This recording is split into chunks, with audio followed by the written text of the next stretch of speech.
rest of my family, my dad, Brad Sr., my mom, Hattie, and my older sister, Joanna, that I was flying out for 3 days to fix Brad Jr.'s mistakes. I needed to ensure we didn't lose the contract.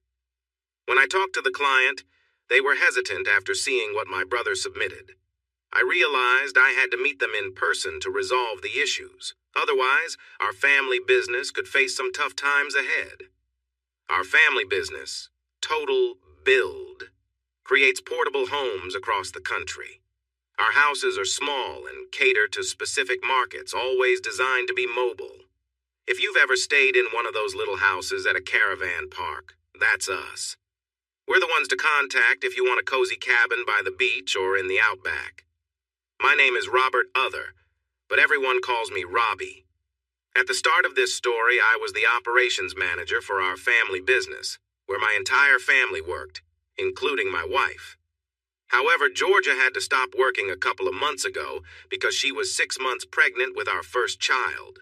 As the operations manager at Total Build, I handled logistics, shipping, resources, and people. I also managed finances and sales, making sure our 30 staff members knew what to build and how.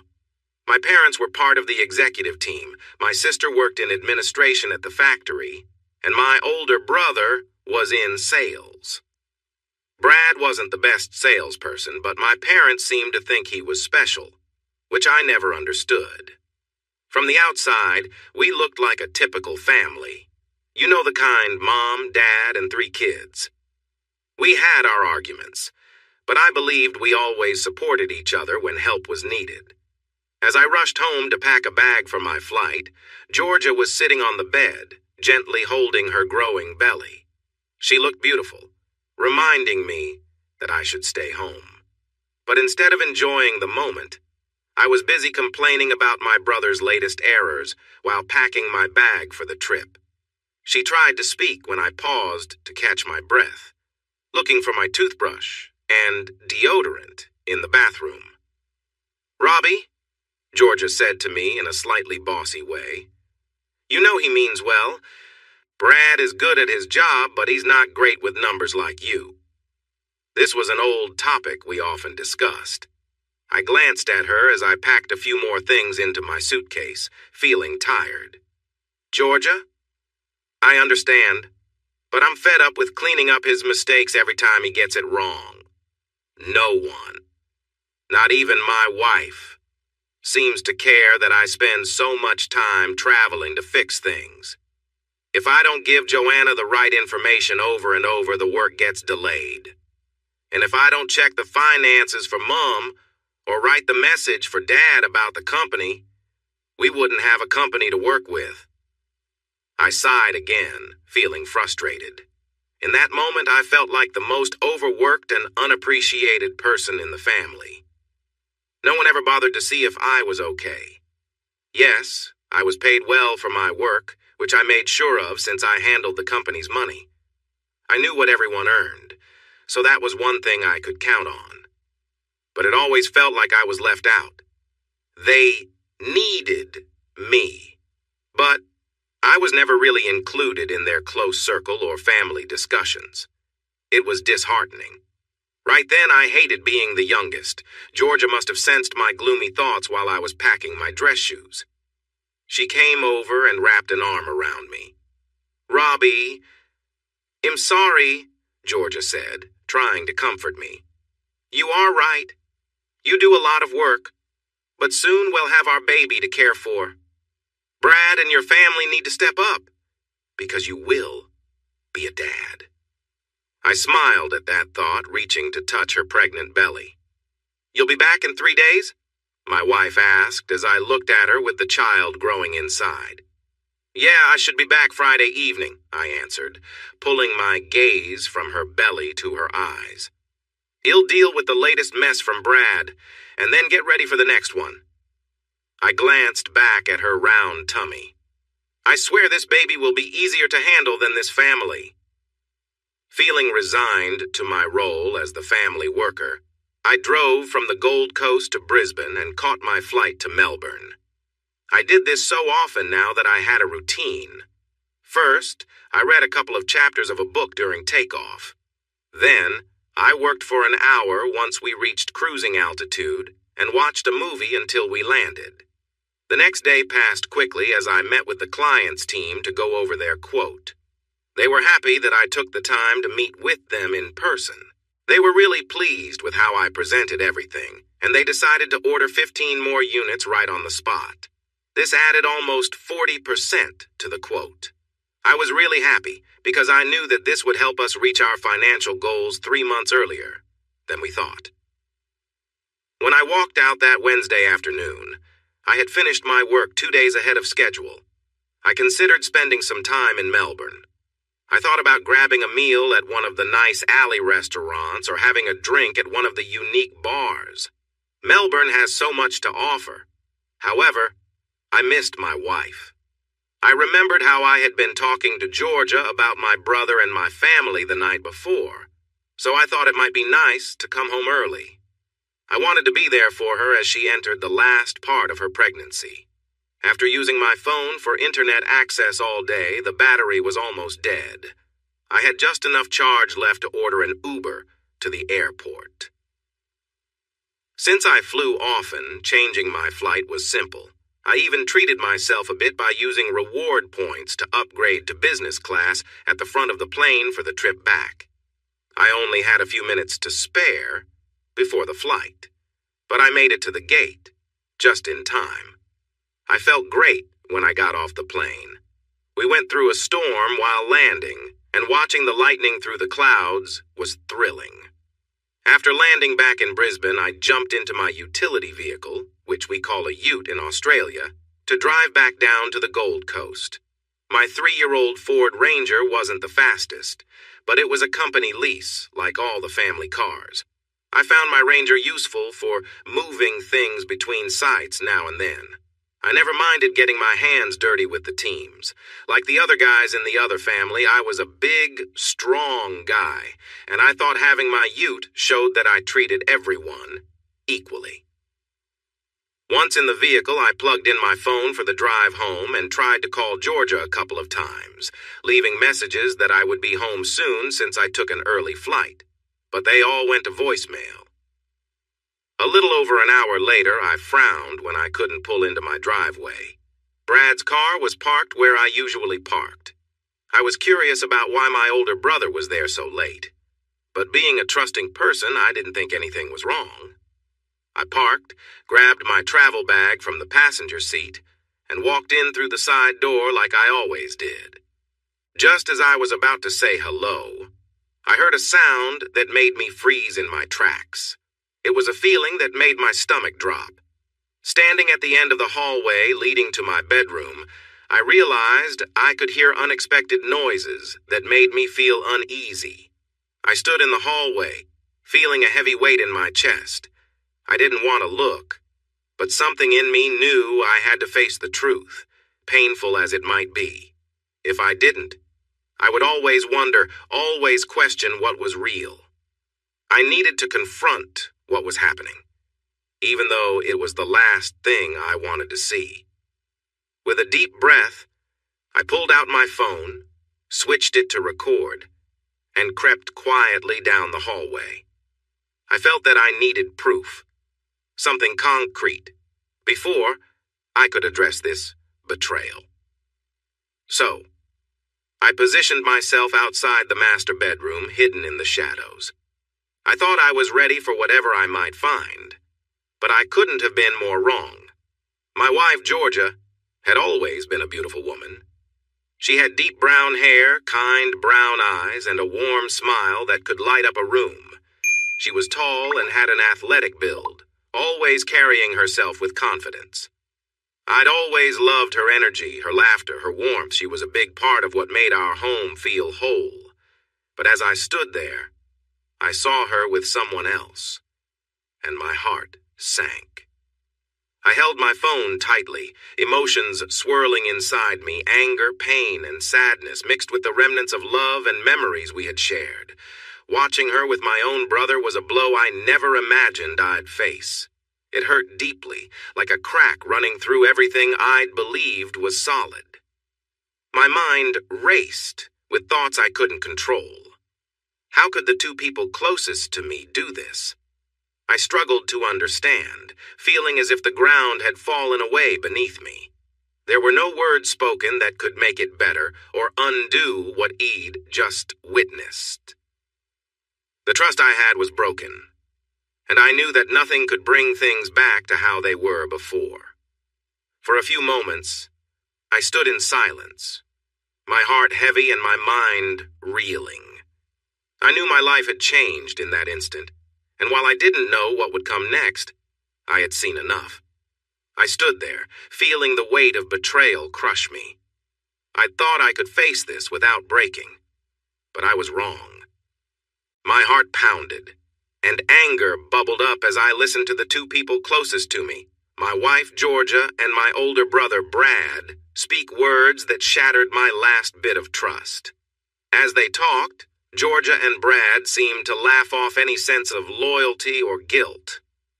Brad joked about how easily he could keep secrets, even arranging situations to get me out of town so he could spend time with Georgia behind my back. The casual way they spoke hurt more than I thought possible. Georgia tried to defend me briefly, but her words faded, and soon it was clear that any respect they'd had for me was gone.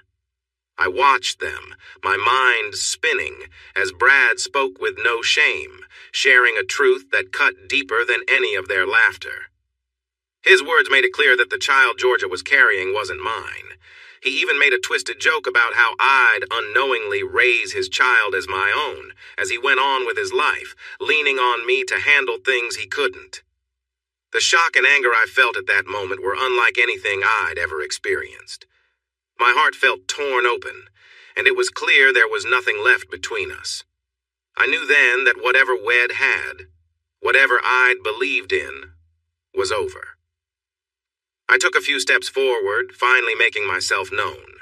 They turned, startled, seeing me there, but I spoke before either could try to explain.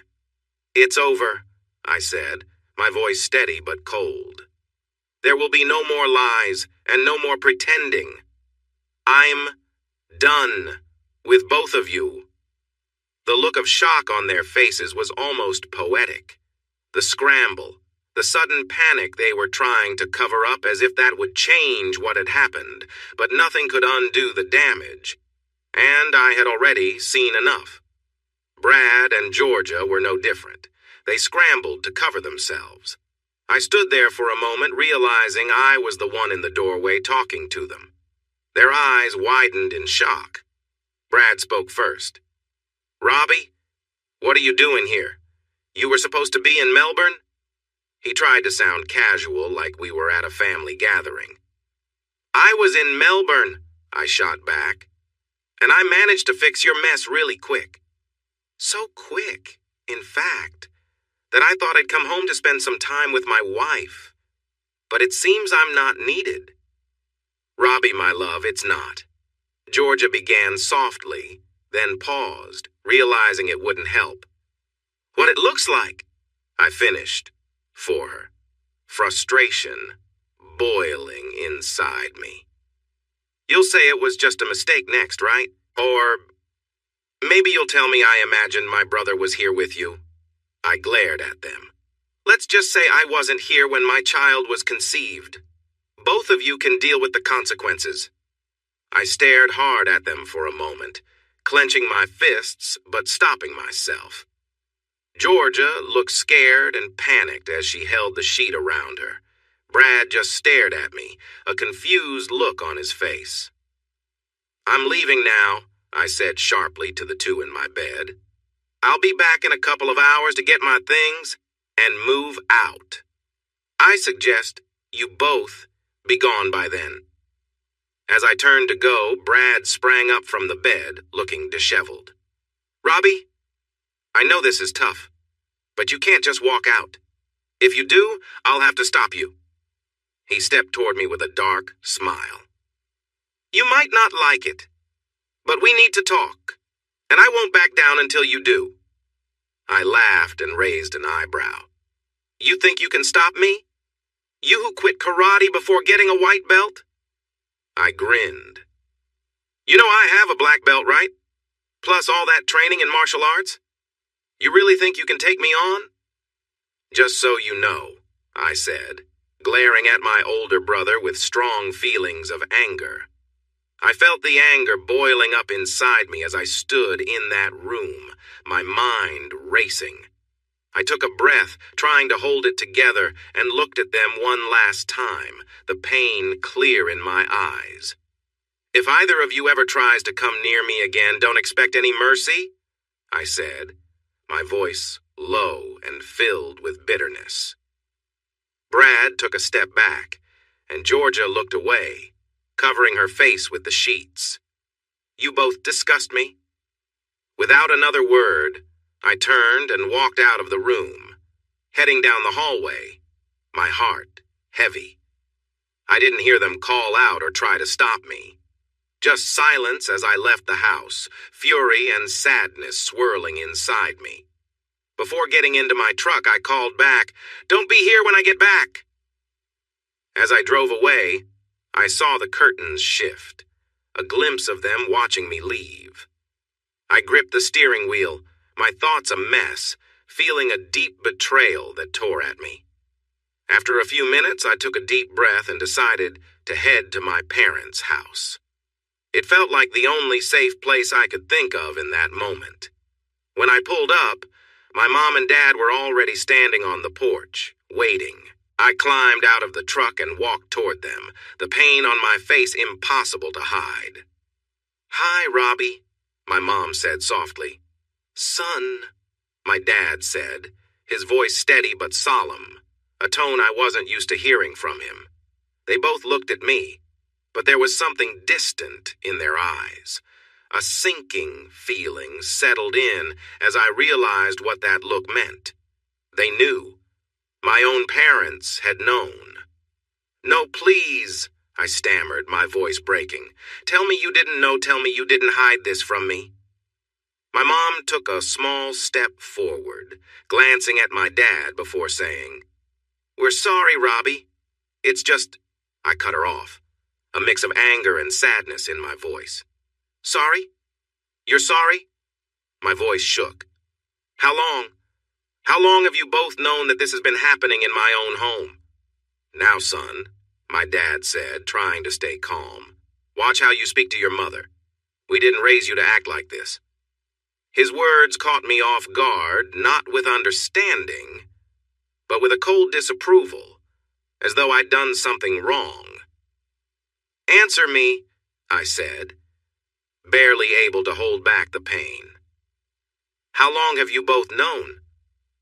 My mom looked down, avoiding my eyes before looking back at me, regret written faintly in her expression.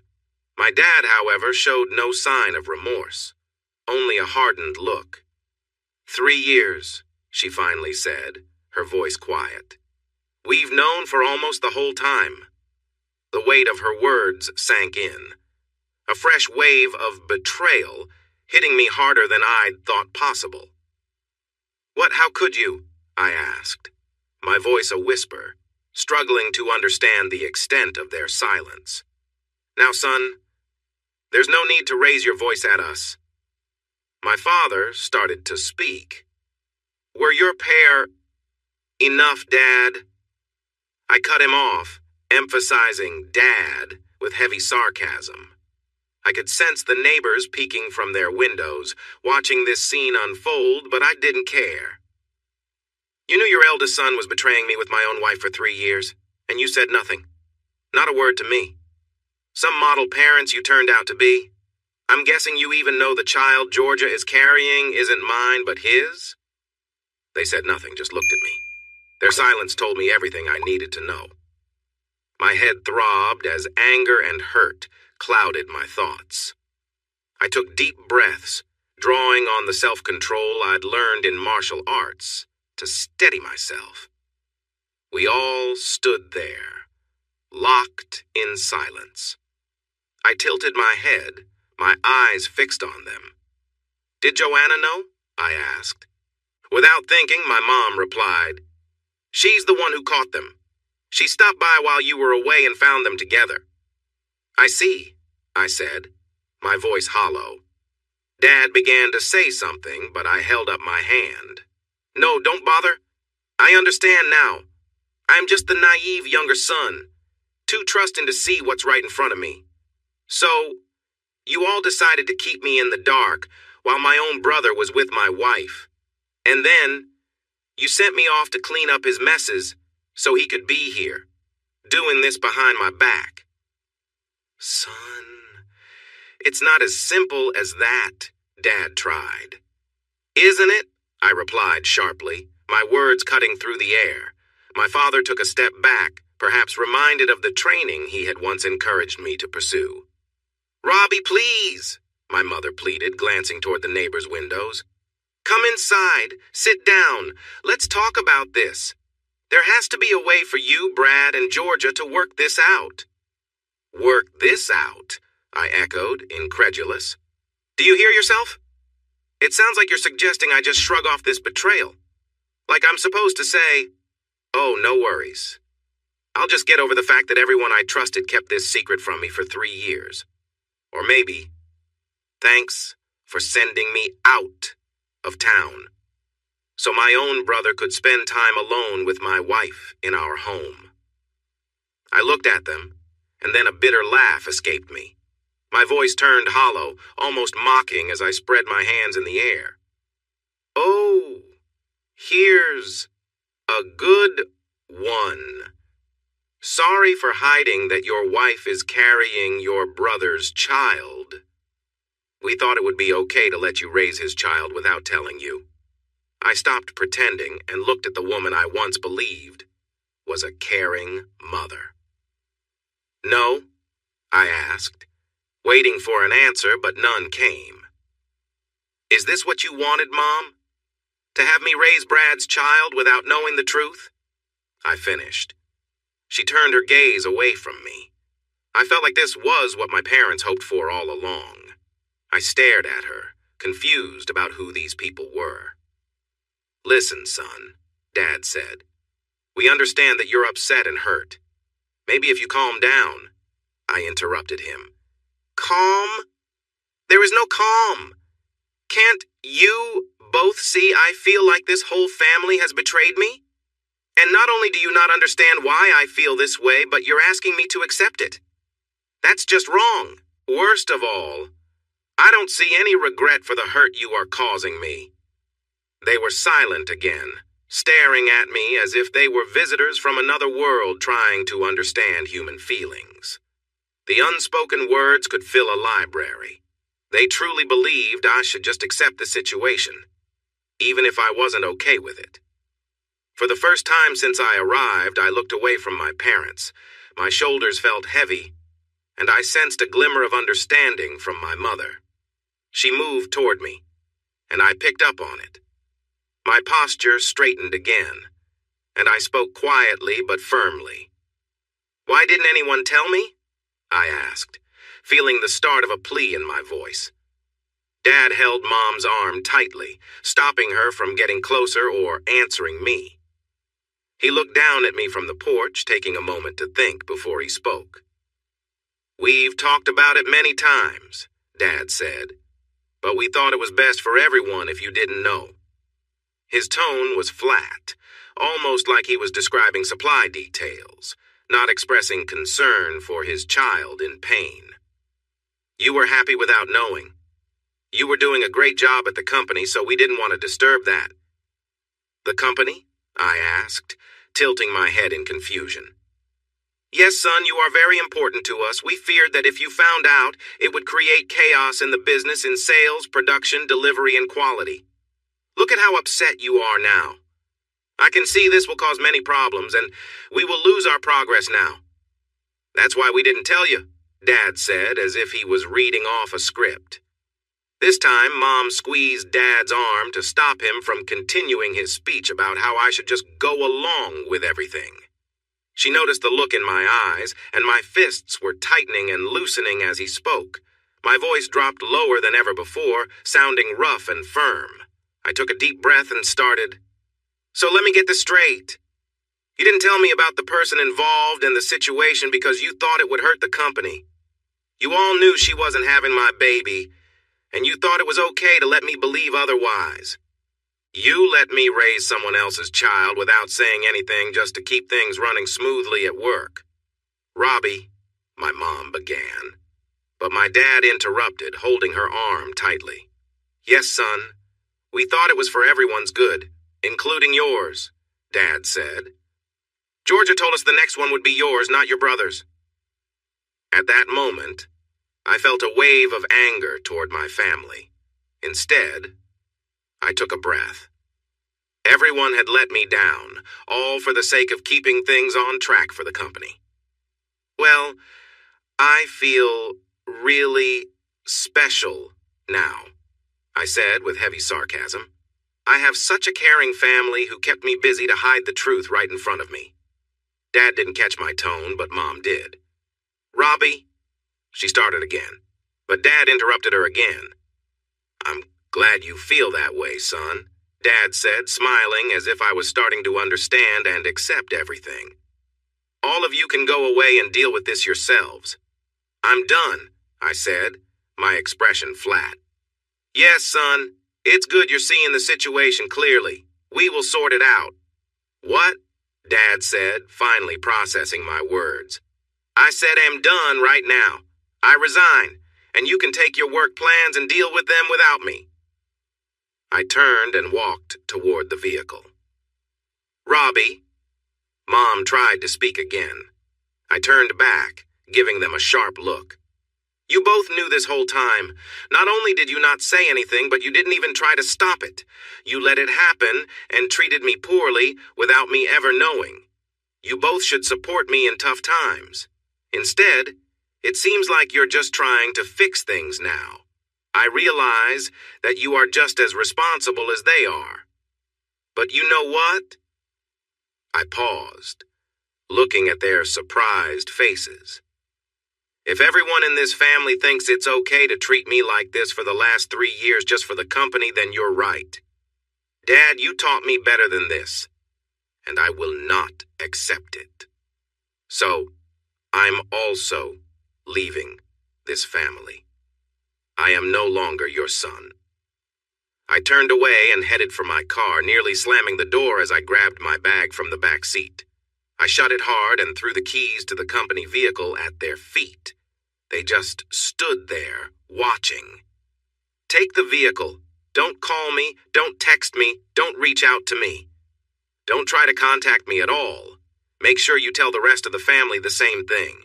Don't expect me to be there for birthdays, Easter, or Christmas. And let your favorite son know that if he ever sees me walking toward him on the street, he should turn and walk the other way. My parents looked shocked. Get my severance pay ready, I said firmly. Make sure my bonus reflects all the extra work I've done, especially after fixing Brad's mistake while dealing with him. If it's not right, you will regret messing with me. I took my laptop out of my bag and set it down in front of them. Here's my work laptop. If it's damaged, take it out of my severance. I don't care if it still works. My parents stood there without saying anything as I pulled out my phone. Luckily, it was personal and not a work phone. I turned it on and ignored George's messages and missed calls. I ordered a ride. My mother finally found the courage to speak. Her voice was soft but sounded weak to me. I could see her nails digging into my dad's arm. His expression showed how upset he was about my laptop. Robbie, my mother said, I know this shouldn't have happened, but things will work out. We all love you. I grabbed my luggage and turned to walk away.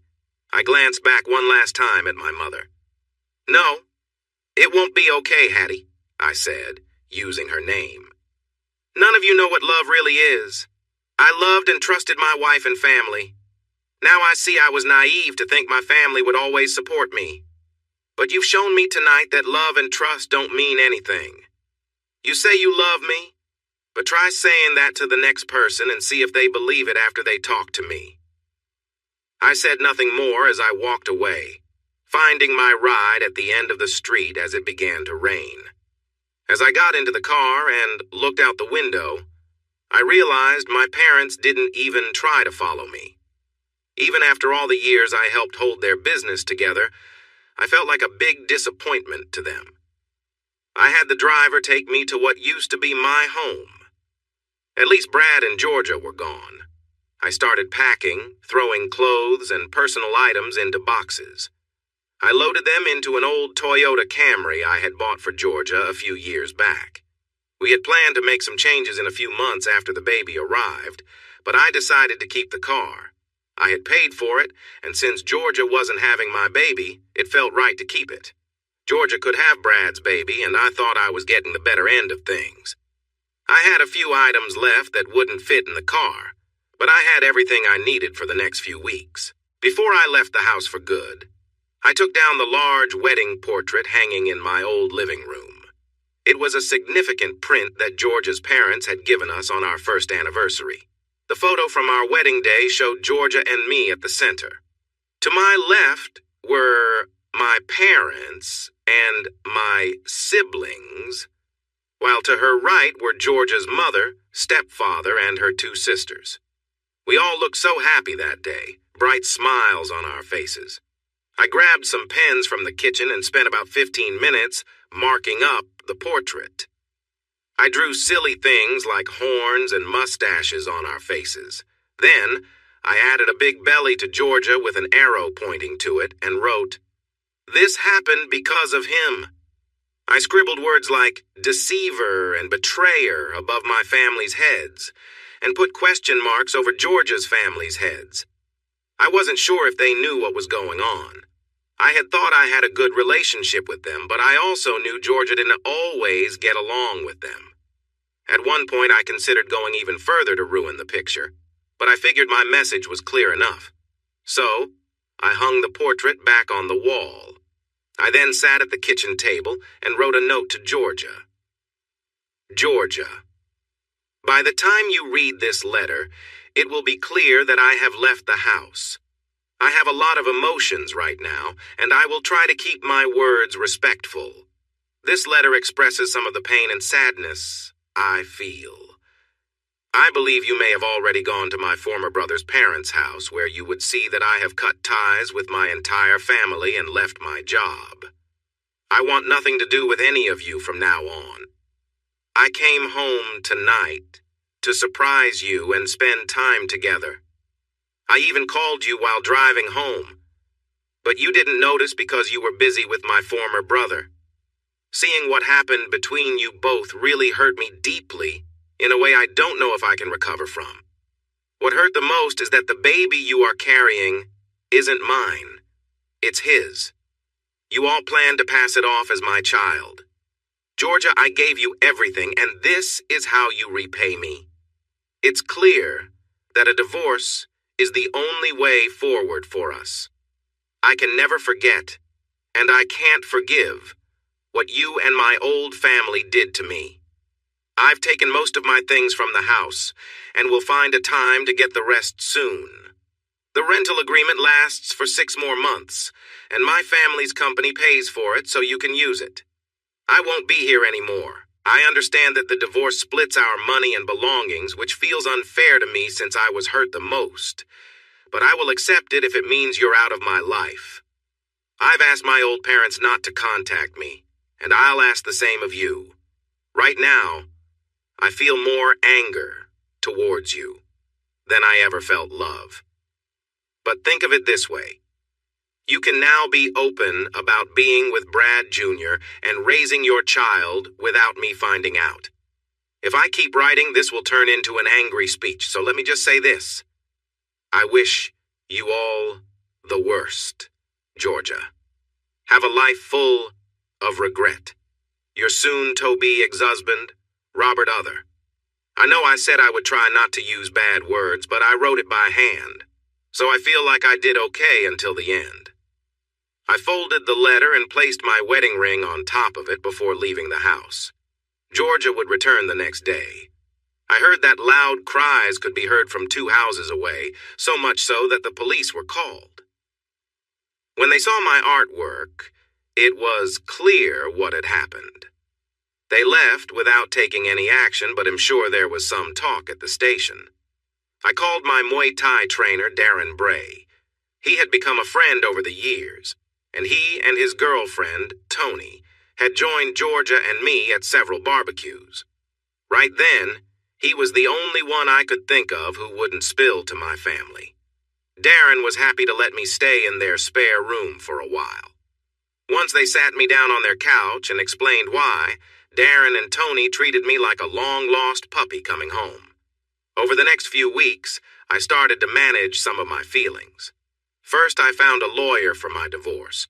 Then, I showed my lawyer the video I had taken, and his eyes went wide as he watched it.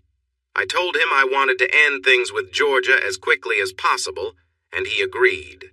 Lastly, I found a human resources specialist to ensure I got all my pay from Total Build. Since Darren was my martial arts trainer, we trained together often. He helped me channel my anger in the ring. However, he had to stop me a few times when my anger got too strong during fights, and my opponents didn't realize they were in for a tough match.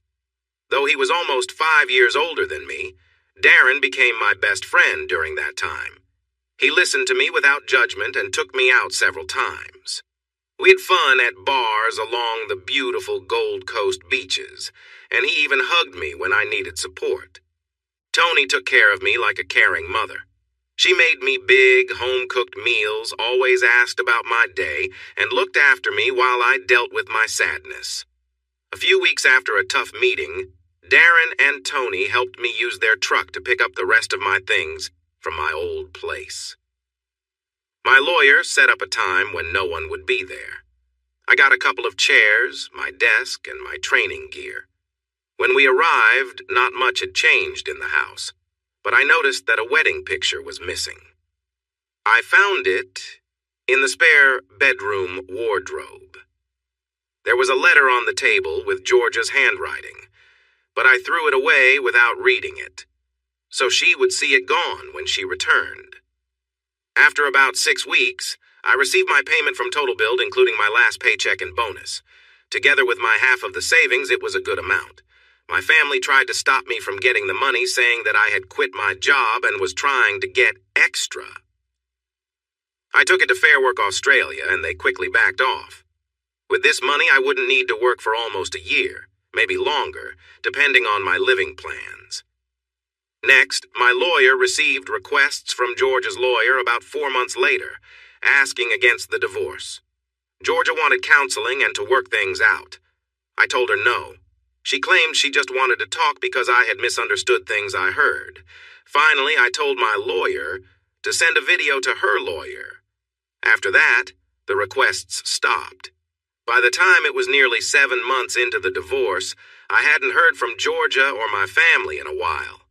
I was feeling a bit better, like maybe life would treat me well again. I was looking for a job and a place to live. Thanks to Darren, I had made some money from a few semi-professional fights. But I knew I needed more to get by. Darren and Tony had helped me a lot, but it was time for me to stand on my own. It was Friday morning around 10. I had slept in after a late-night workout. After showering and getting dressed in casual shorts and a t-shirt, I was heading down the stairs of Darren and Tony's 2-story house when the doorbell rang. "All right, I'm coming," I called out jokingly. I heard Tony laugh as I opened the door, expecting a delivery person or something similar. To my surprise, my sister Joanna stood there, looking impatient. Behind her, looking shy, was Georgia's little sister Amy. I quickly closed the door in Joanna's face. "Nope," I said, shaking my head as I walked away. "Robbie, that was rude." Tony chimed in, coming into the room and drying her hands on a tea towel. When she saw my expression, she paused and glanced at the door as the knocking continued. Both of us could hear Joanna shouting for me to open the door. I pointed toward the front door. "It's my sister and Georgia's." Tony's expression changed, then she looked a bit upset. She understood how I felt about my family. "Do you want me to send them away?" I nodded. Would you? I really don't want to talk to them, especially Joanna. Tony walked over and opened the door, but before she could say anything, Joanna rushed in, pushing Tony aside, and started shouting at me. You are a terrible brother, Robbie. Do you know that? What makes you think your life is so important that you can just leave everyone behind? Her eyes were filled with anger, as if she had been holding it in for a long time, but the anger seemed misplaced. I looked back at my sister with a serious expression. This woman had discovered that her older brother had been upset by my wife's actions for a long time. But she was not angry about that. She was upset because I wasn't making things easy for her anymore. I took a deep breath to stay calm and not say what I really wanted to say. Joanna, I said quietly but firmly, I am going to ask you nicely. Please leave. She scoffed at me, mistaking my calmness for weakness. She had always tried to push me around when we were kids, thinking she could get her way by being loud. Do you even know how your leaving has hurt Georgia? She was so upset that she almost lost the baby, and where were you? Hiding here, Joanna shouted, pointing to the house. You know she had to have the baby, your baby, all alone, Joanna said, looking for a reaction. I stayed silent, so she continued. I think she wanted to lash out so much that she missed how I felt when she mentioned the baby. Amy stood outside, watching quietly. Tony leaned against the door frame, but Joanna just wanted to let it all out at me. You, she poked my chest with her finger, left us all to deal with everything. Mom and Dad are angry and losing business because of you. We're all picking up the pieces. She pretended to speak in a silly voice, making air quotes. All because your feelings got hurt. Then she balled her fists and acted like she was crying like a child. Oh, Robbie, grow up and stop feeling sorry for yourself. You have a child to care for and a business to help bring back to life. For the first time, I felt a strong urge to react, but I didn't. The anger that had been building since she walked in was clear, because Joanna suddenly stepped back, looking unsure.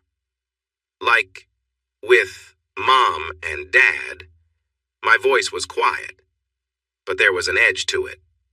You really think I have time for someone who betrays me? My own brother and her in my home laughing at me?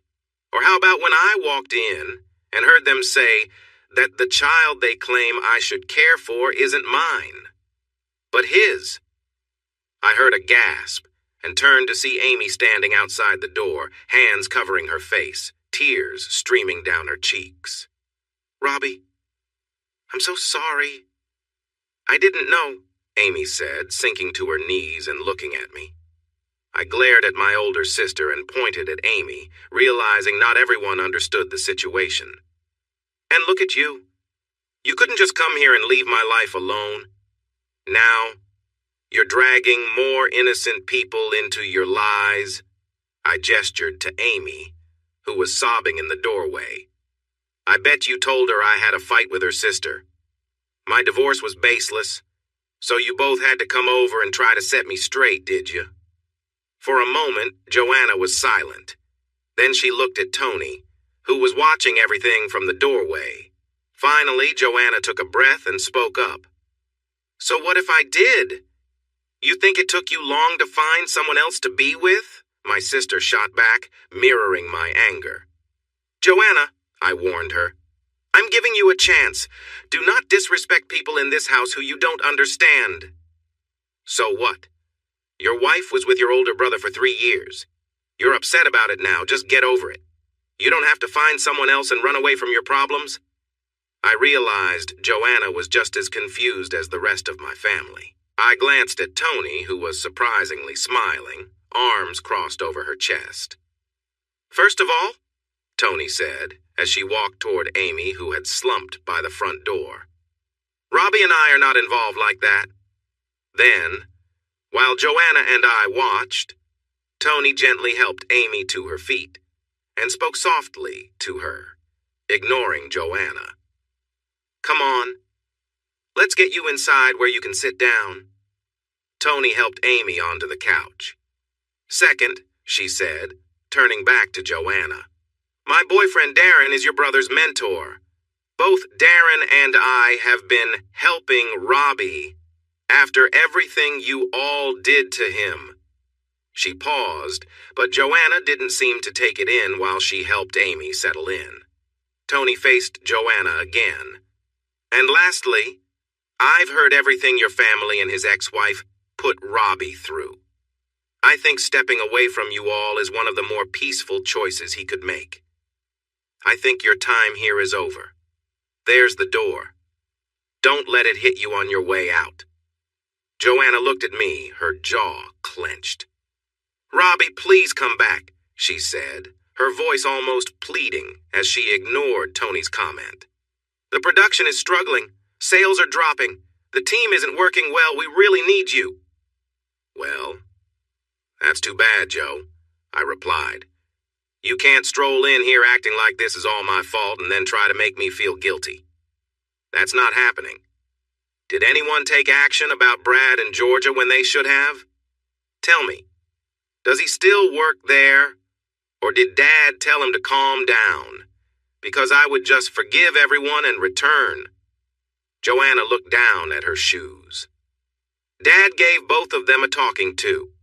Brad has to run his sales through Dad now.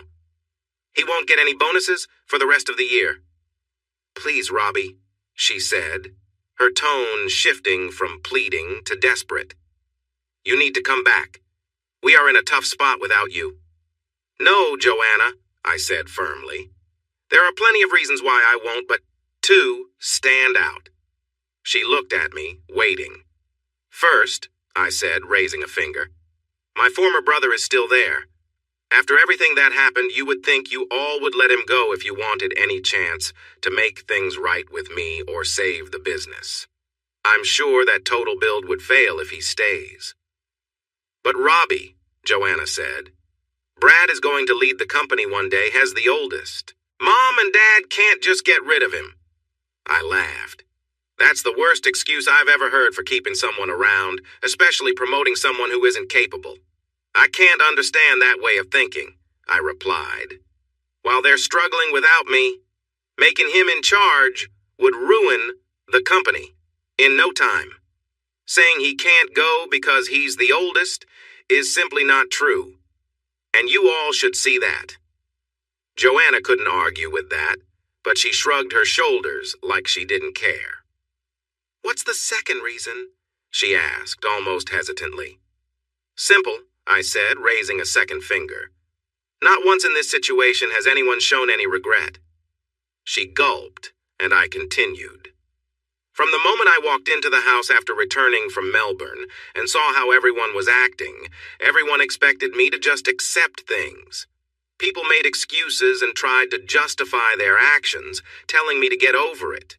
But no one bothered to ask how I felt or even said they were sorry. That's not right, Robbie. Both Georgia and Mom told me they apologized. Again, with the excuses. My wife said sorry just to divert my attention. She's sorry she got caught, not for what she did. Mom said it without any feeling, then practically told me to get over it. I'm sorry, Joanna. Saying sorry is more than just the words. It's about the actions and feelings behind them. You're upset because I'm not taking care of things for everyone at Total Build, not because you feel bad about Brad and Georgia having a child together in my bed. Joanna's anger rose again. You know what, Robbie? You're right. I don't care about your hurt feelings. Should Brad and Georgia have done what they did? No. Should we have kept you in the dark? Absolutely. Then she changed her tone, saying, You were happy before all this, but you messed everything up by coming home early. Okay, let me think, I said, pretending to ponder something important. I came home early because I was good at my job and wanted to show love to who I thought was a faithful partner. So I'm the bad guy? I asked, feeling both angry and confused. Yes! Joanna shouted, throwing her hands up. If you had just stuck to your plans, this wouldn't be a mess. Right. So I should just have been oblivious raising another man's child with a wife who doesn't care about me except for what I can provide? I replied. It seemed like Joanna couldn't see how I was the one being wronged. I sighed and raised my hand to stop her response. Look, Joanna, this isn't going to work. None of you feel regret. You're all still blaming me even though you're the ones who messed up. I waited, then said, I've asked you to leave. Tony has asked you to go. Should we call the police to help you leave?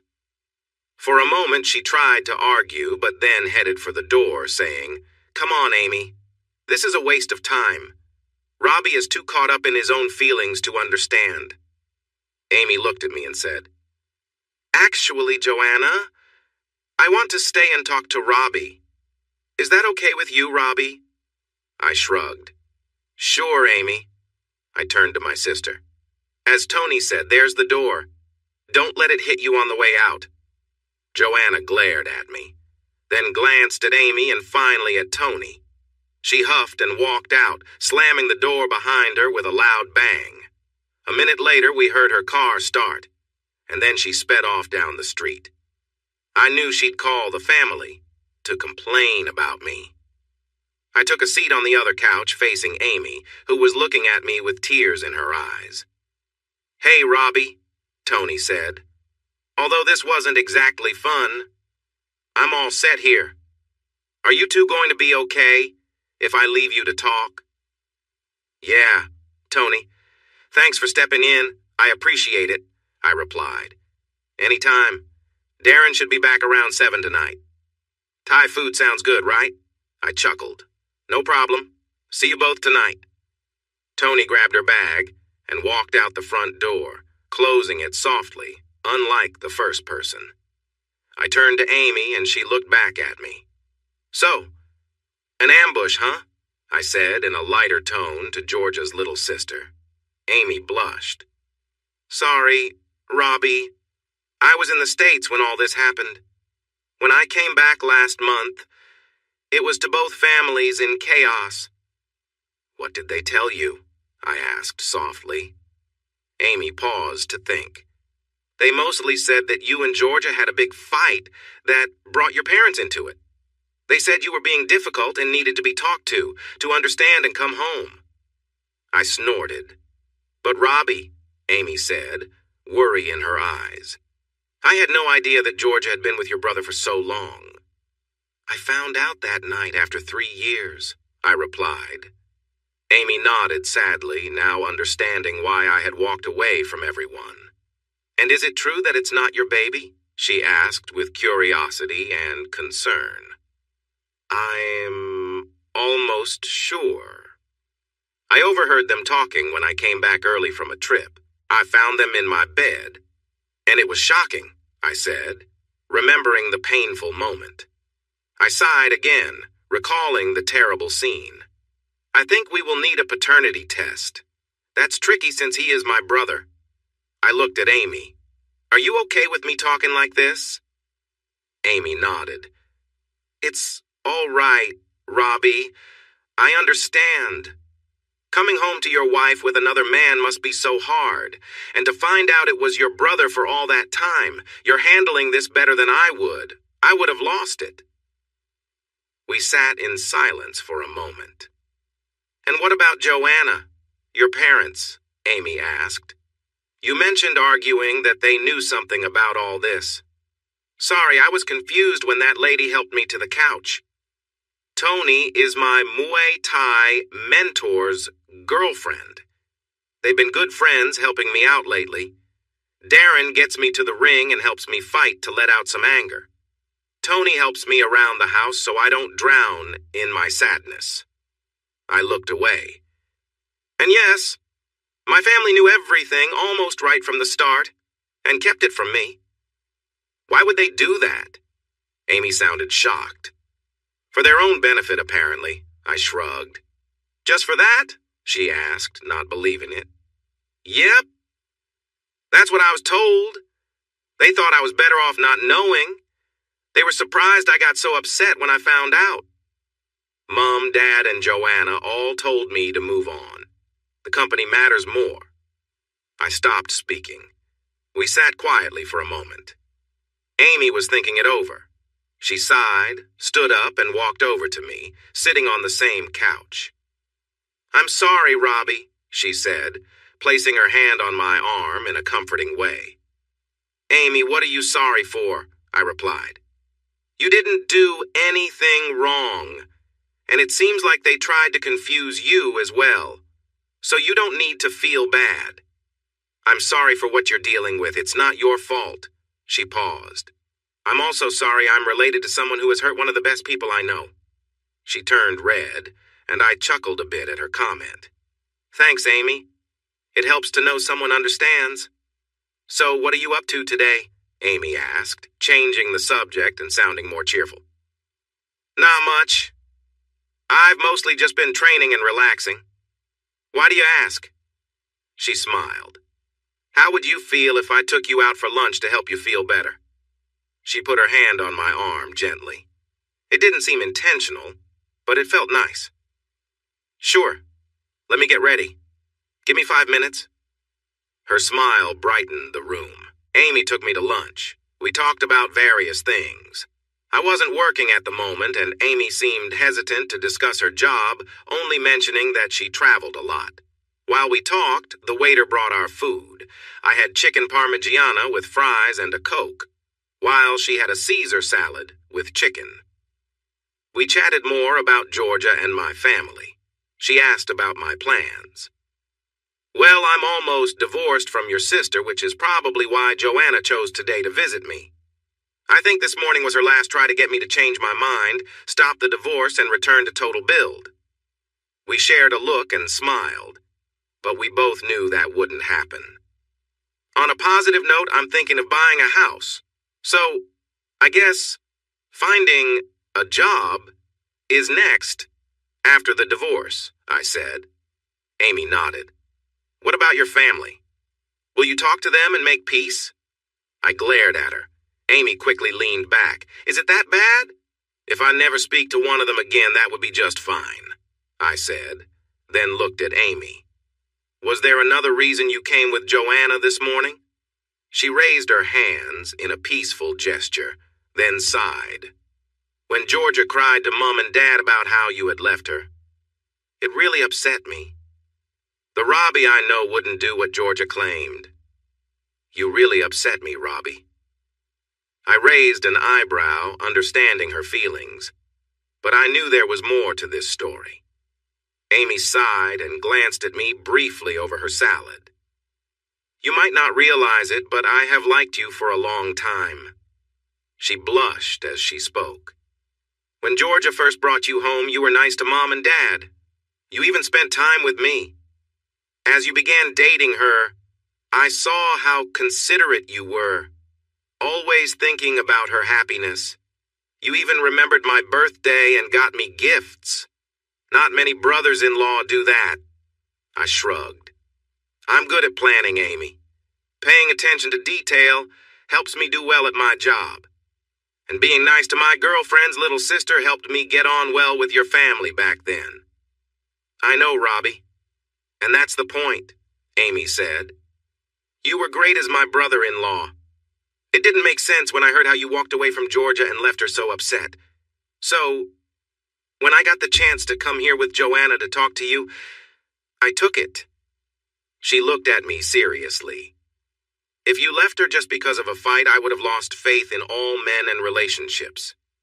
"I mean that much to you?" I asked, surprised. Amy nodded. "Robbie, what Georgia and your family did to you is terrible," she said, looking out the cafe window. "They hid their oldest son having a secret relationship with the wife of their youngest son. Then, when you found out and confronted them, they claimed it was for some benefit.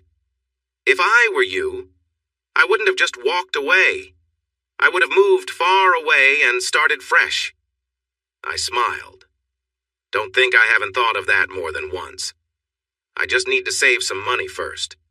I wanted to take some time, find a new job, and then start anew." We fell into a comfortable silence. I finished my food, wiping my plate clean. I knew Amy wanted to say something, so I waited. She took a deep breath, looking a bit nervous.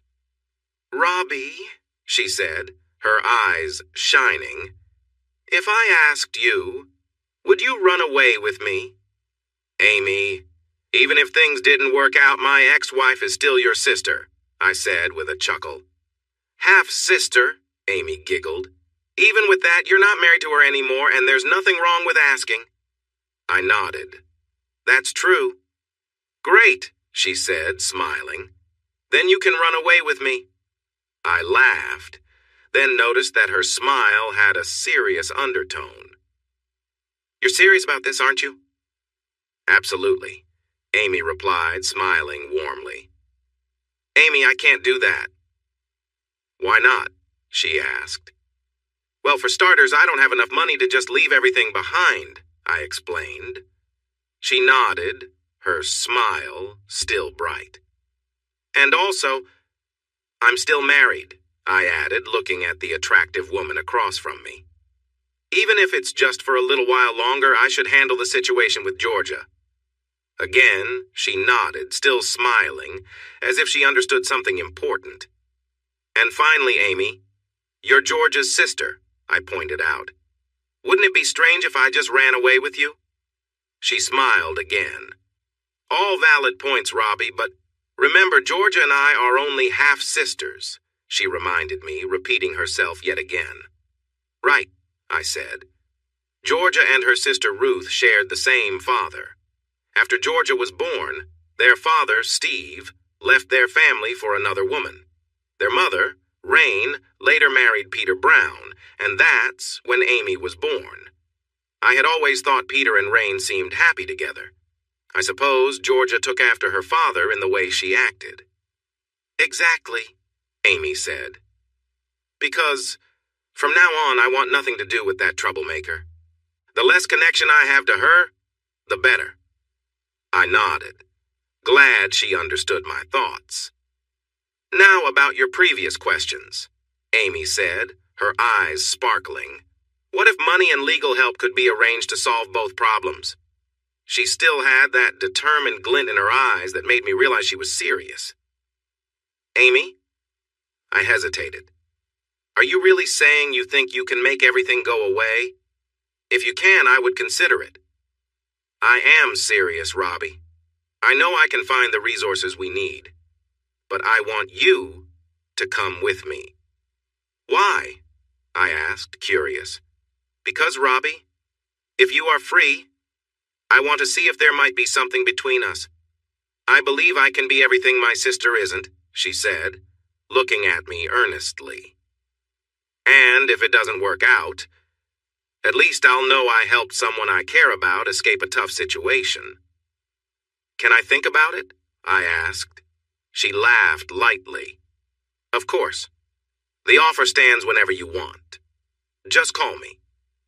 But I'm only visiting my parents for another week before I head back home and then go overseas. I would love for you to join me," she said, raising her eyebrows with hope. The rest of lunch passed quickly. I could tell Amy felt she had surprised me by the way I kept glancing at her, but she kept the conversation light and casual. We took a ride back to Darren and Tony's place, and before she left to see her parents, she gave me a warm hug. I could sense she wanted more, but wasn't pushing it. In that hug, while she felt a bit like Georgia, there was a warmth that felt different. It felt like her energy was trying to connect with mine instead of just taking from it, which was how I often felt when Georgia and I hugged. That evening, I had dinner with Darren and Tony. We started by sharing the story about Joanna's visit, and then I talked about my lunch with Amy and her unusual offer. "Do you think she really means it? Could she actually do that?" Darren asked after I explained what Amy had said. "I'm not sure," I replied. "None of us really knows what she does. All we know is that a couple of years ago, she got a job that requires a lot of traveling. She lives a few hours away on the Sunshine Coast and visits family every few months. If she can manage that, then I think she might help me move at least. I'm not certain about the legal stuff, but she says she wants a chance with me since I'm not getting back together with Georgia. Tony laughed softly. That girl really likes you. Darren and I looked at her. How do you know? Darren asked Tony. Because when this handsome guy here, Tony said, gesturing towards me, told her why he left, she didn't cry about her sister. She dropped to the floor, holding her heart, with her eyes on Robbie the whole time. She shrugged. She's had feelings for you for a while. I nodded. She hinted at it during lunch. I always thought she was cute, but I was married to her sister. But if her offer is serious, I still have to think about the fact that she is Georgia's sister. I'm not sure I'm ready for a new relationship right now. I wouldn't want her to be a rebound. Tony laughed again. Robbie, how long have we known each other? Maybe about 9 years, I replied. Long enough, Tony said. So, Mr. Smart Guy, let me tell you, she isn't just a rebound. Sure, you're hurting, but something tells me you care about her. She won't let you go easily. While I would hate to see you leave us here, I think you should take the chance. We turned to Darren for his opinion. He took a sip of his beer, glanced at the leftover food, and looked back at me. I think I've met her a couple of times. She's shorter than Georgia, has really dark hair, and looks different from her sister. I laughed, and Tony playfully nudged him. I kind of agree with Tony. She really likes you. Honestly, though, even if it doesn't work out, you've got nothing holding you here, no job or family. You might not get an opportunity like this again. In with Tony, go for it with Amy. We talked for a few more hours.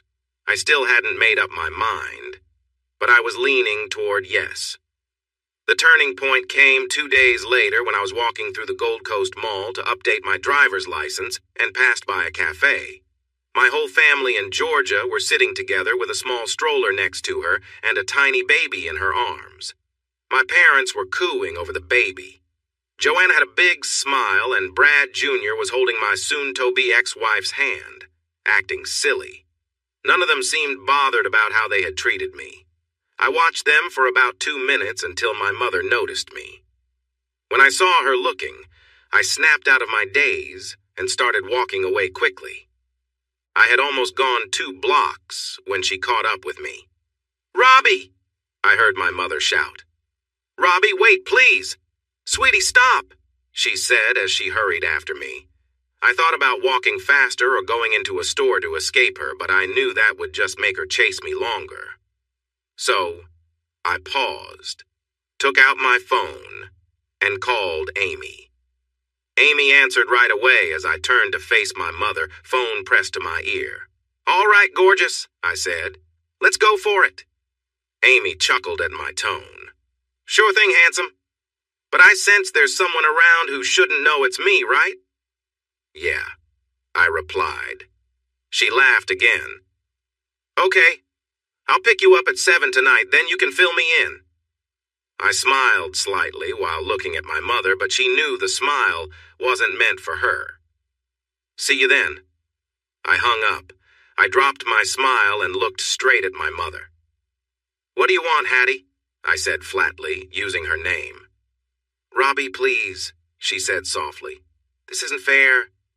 You can't do this to us. You can't just cut us off. We need you." "Fair," I replied, my anger bubbling up. "I've told you what isn't fair, having my family lie to me for years while covering for the person who caused all this, pretending it was my fault. Does that seem fair to you?" "But Robbie, it's not the same. We really need you," she insisted. "Like you truly need me," I said sharply. "What you really want is someone to manage your company. You want someone to fix the messes your older son makes. You want an obedient worker, not a son you care about. You want someone to keep the profits coming in. That's not true." My mother paused, searching for words but struggling to find them. She shifted her approach. "Robbie, you know we all love you. It was the first time I heard her say that since everything fell apart. I laughed bitterly. You all love me? Really? You say you love me? I let my laughter fade to a low growl. Then explain how tricking me about my life is love.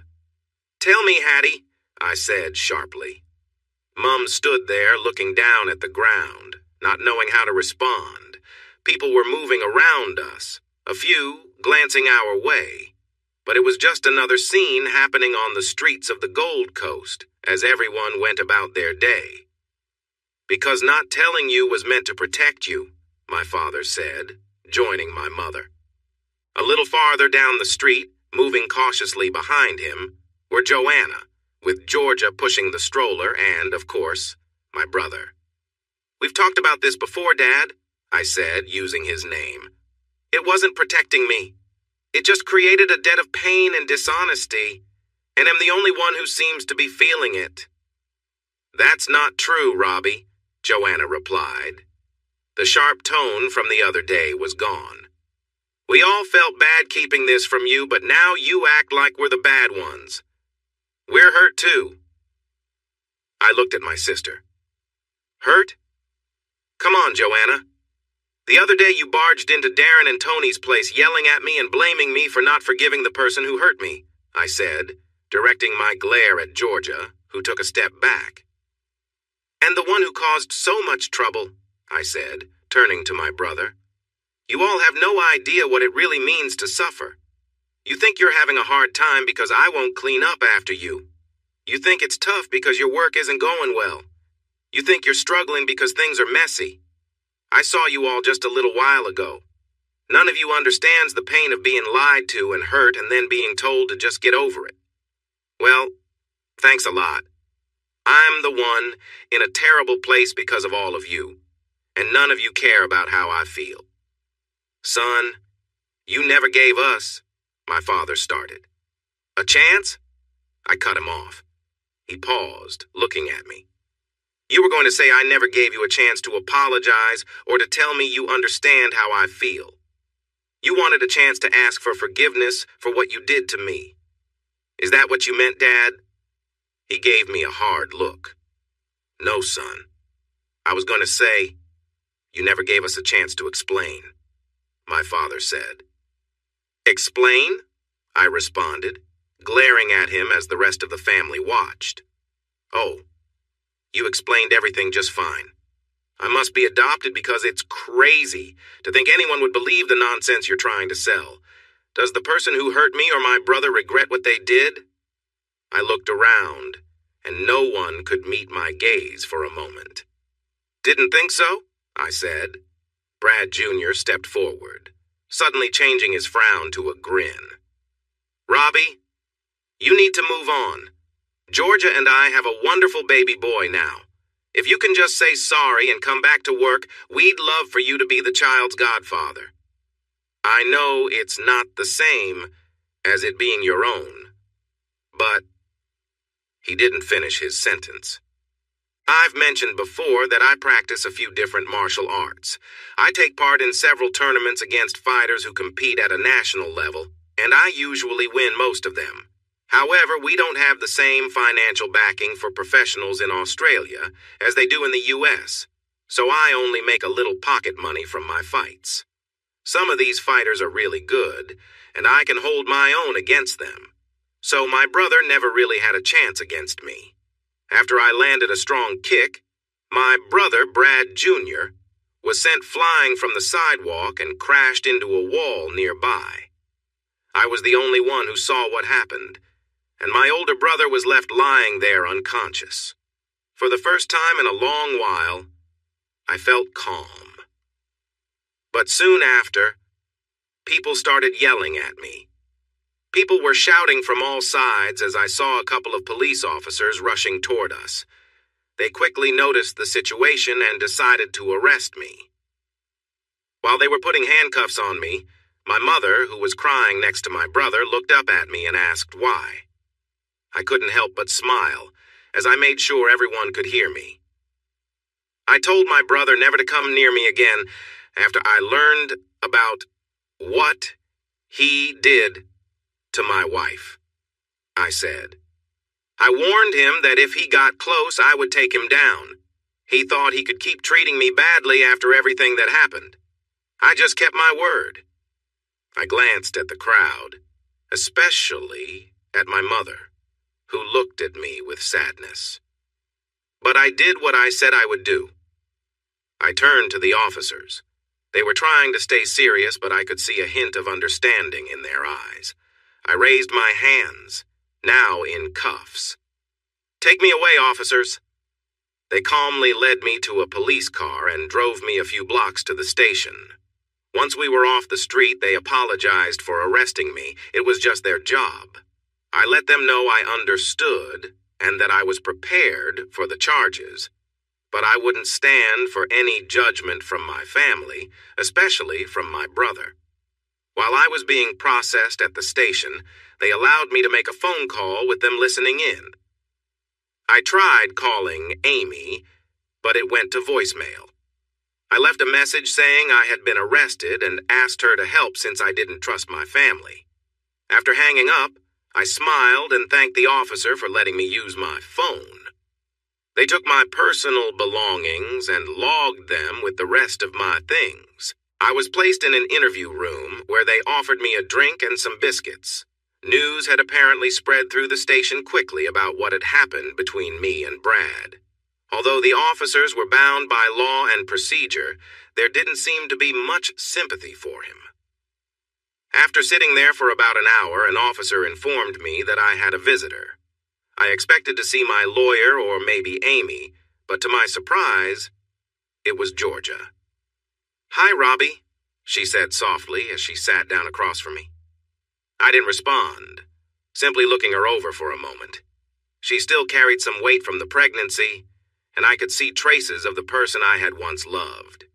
Despite everything, she still had that same beauty, though now it felt more like a distant memory than something real. "So what do you want, Georgia?" I asked, my tone cold. "Haven't you done enough already?" "Robbie," she began, then hesitated, looking down at the table, her shoulders drooping. "I'm sorry. I'm truly sorry for everything we put you through. You didn't deserve any of it." She paused, glancing up at me with a mix of sadness and regret. "I never should have—" She trailed off. Then her expression changed to one of frustration. "But that doesn't excuse what you did to Brad today," she said, her voice tense. We stared at each other for a moment before I let out a bitter laugh. "You almost gave me an apology there, Georgia. But then you turned it around. Let's look at it from my side for a moment. Do you have any idea how angry and hurt I've felt these past few months? The betrayal I felt not just from you, but from everyone around me?" She nodded slightly, unsure of what to say. "Georgia, I'm not sure you really understand," I continued.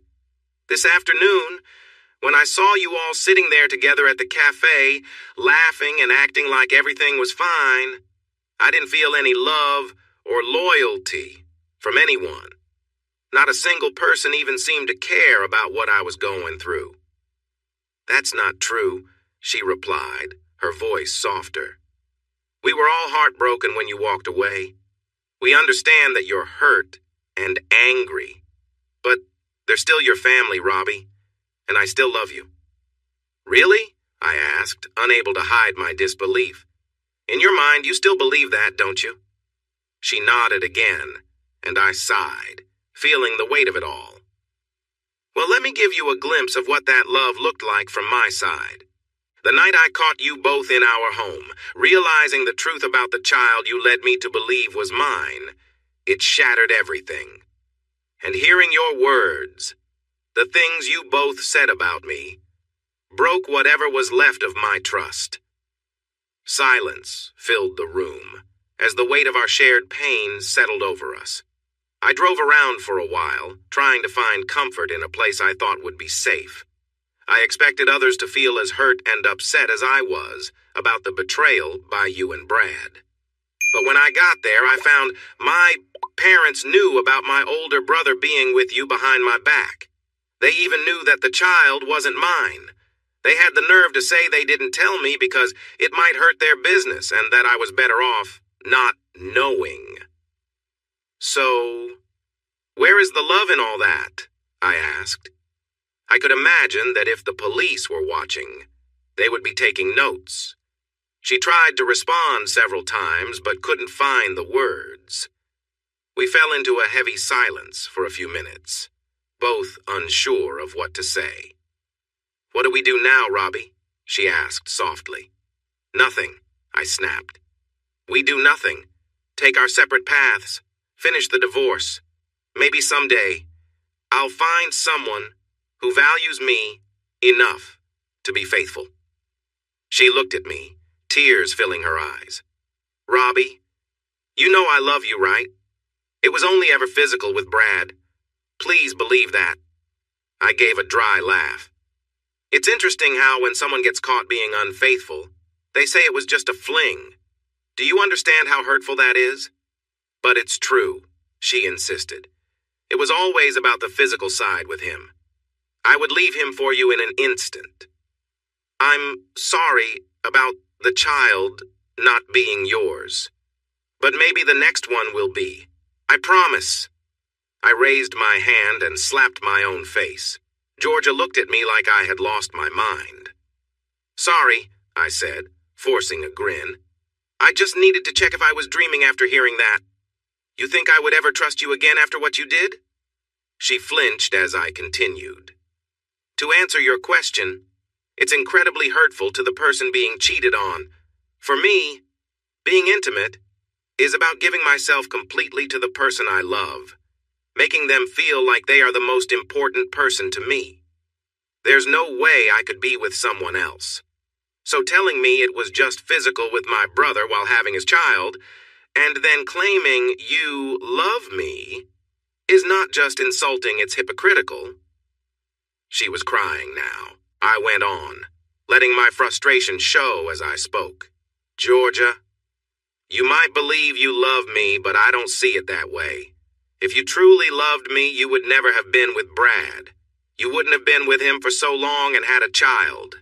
If you loved me, you wouldn't have needed my family to hide the truth for you. If you truly cared for me, you would have come to me the moment my older brother asked for forgiveness. But I don't think you really love me. You say you're sorry, but I feel like you're just upset about being caught. It hurts, but it's not because of what you did to me. I think if you could, you would do it again. So just go, Georgia. Go back to Brad and your old life. Make a new life for yourself, and forget about me, because I plan to move on and forget all of you." I noticed the door open suddenly. An officer stepped in, guiding Amy behind her. Amy looked at me, then at the upset Georgia, who was holding back tears.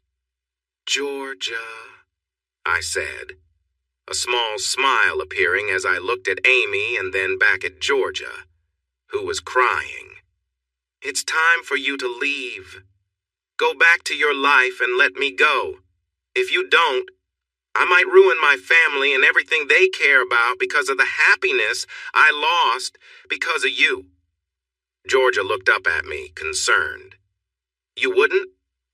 She seemed scared that I might actually do something like that. I nodded. "You saw how I reacted to Brad. If you and my old family don't leave me alone, then it's only a matter of time before I go after you all. They are struggling now, losing clients because I'm not there.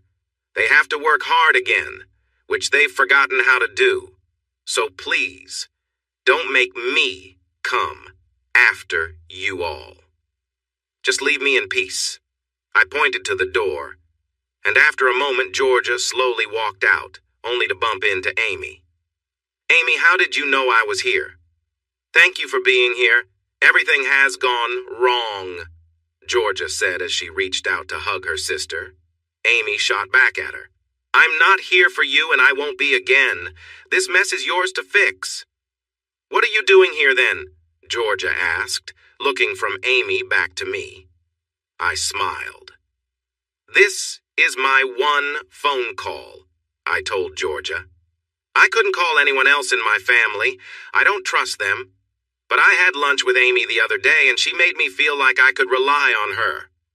Georgia suddenly yelled at Amy, trying to hit her. Amy grabbed Georgia's wrist, just as the officer stepped in to break it up. "You little troublemaker," Georgia shouted. "Just because he doesn't want me doesn't mean you can come in and take him for yourself." Amy laughed and let go of Georgia, while the officer held on to her. "I haven't taken him yet," Amy said playfully. "But just wait. He will forget all about you." I couldn't help but smile at Amy's words. Suddenly she looked more appealing to me. She was stepping into my life, and when she caught my gaze, she seemed to know it. Here was a woman who had cared for me for a long time. She respected that I was with someone else before, but now that I was free, she was ready to show that she wanted me to be with her. It felt like Amy would stand up for me against anyone if she had to. She laughed when she saw the expressions on Georgia's and my faces. Then, she walked around her sister and entered the room without saying anything else.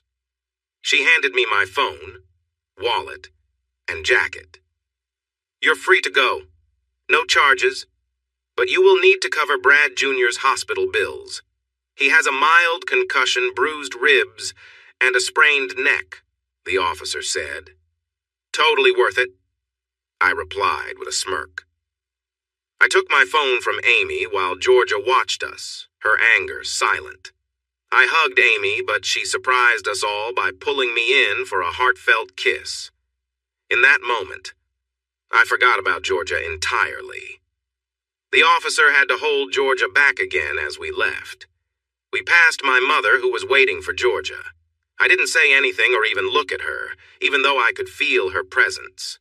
That spoke volumes to her. We quickly left the station and caught a ride back to Darren and Tony's place. I wanted another kiss, but Amy laughed and said we would have to wait. "When you really become my man, you won't want anyone else," she teased. For a few moments, I stood in front of some boxes. My room didn't have much to pack, but I needed to sort it out. It had been less than a week since I decided to run away with Amy, my ex-wife's younger sister. No matter how things turned out, I was ready to stop feeling sorry for myself and get my life back together. I still hadn't figured out what job I would do since I left the family business, Total Build. The few fights Darren helped me with earned some money, but not enough for a steady living. Amy told me not to worry about money or work. We would figure it out together. Speaking of Amy, our relationship was growing fast, and it felt a little strange. We weren't officially dating, but it felt like we were. Knowing Amy for years made it less about getting to know each other and more about deepening our friendship. I had a feeling that, like me, Amy knew it wouldn't be long before we made things official. It was a hectic time. When I wasn't training or hanging out with Darren, Tony, and Amy, I was getting ready to move. Honestly, once I figured out what to pack, or what was in storage from my breakup with Georgia, Amy took care of everything else.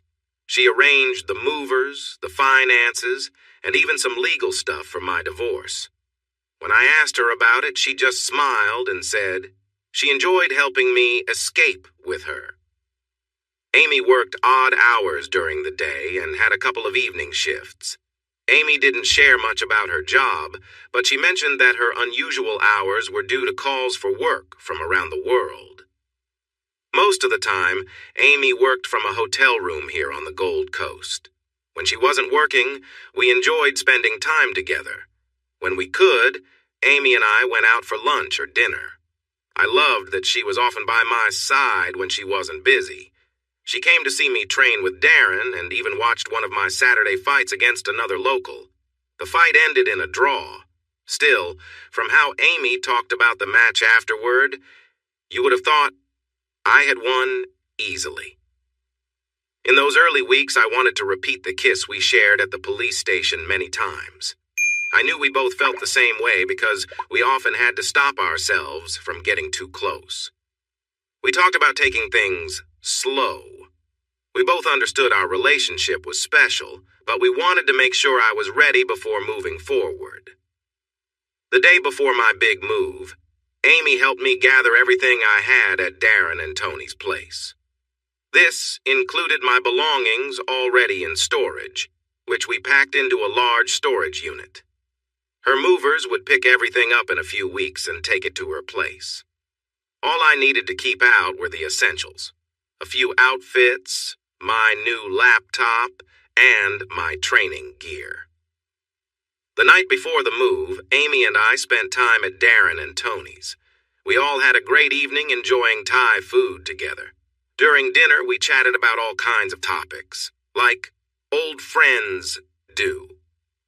Amy held my hand through it all and gave me knowing looks. After a couple of bottles of wine, we played some fun games, including an indie game called Throw Throw Burrito that turned out to be a hit. As the night wrapped up, I was surprised when Amy didn't leave as she usually did. Instead, she followed me into the guest room I was staying in and slipped under the covers after skillfully changing into her pajamas without showing me anything.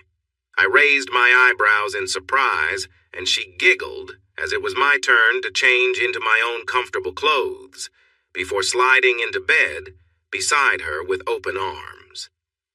She nestled against me, resting her head on my shoulder. "It's okay, Robbie. I really want to, but I promise I won't rush things tonight," Amy said softly. "But tomorrow we're starting a new adventure together, and I can't wait for us to be close like this all the time." She settled in next to me, and I could feel her warmth against my side. My heart raced as she wrapped her arms around me and kissed me for the second time in all the years we had known each other. As I closed my eyes, I felt the softness of her lips against mine. The way she leaned into me showed how much she wanted this moment. When I felt her tongue lightly touch my lips, I pulled her closer, not minding anything else around us. It felt nice to be so close to her. At that moment, all my doubts about our relationship disappeared. As we shared the kiss, I had to hold back the strong urge to touch her more intimately. Instead, I let my hands glide along her back, feeling her warmth.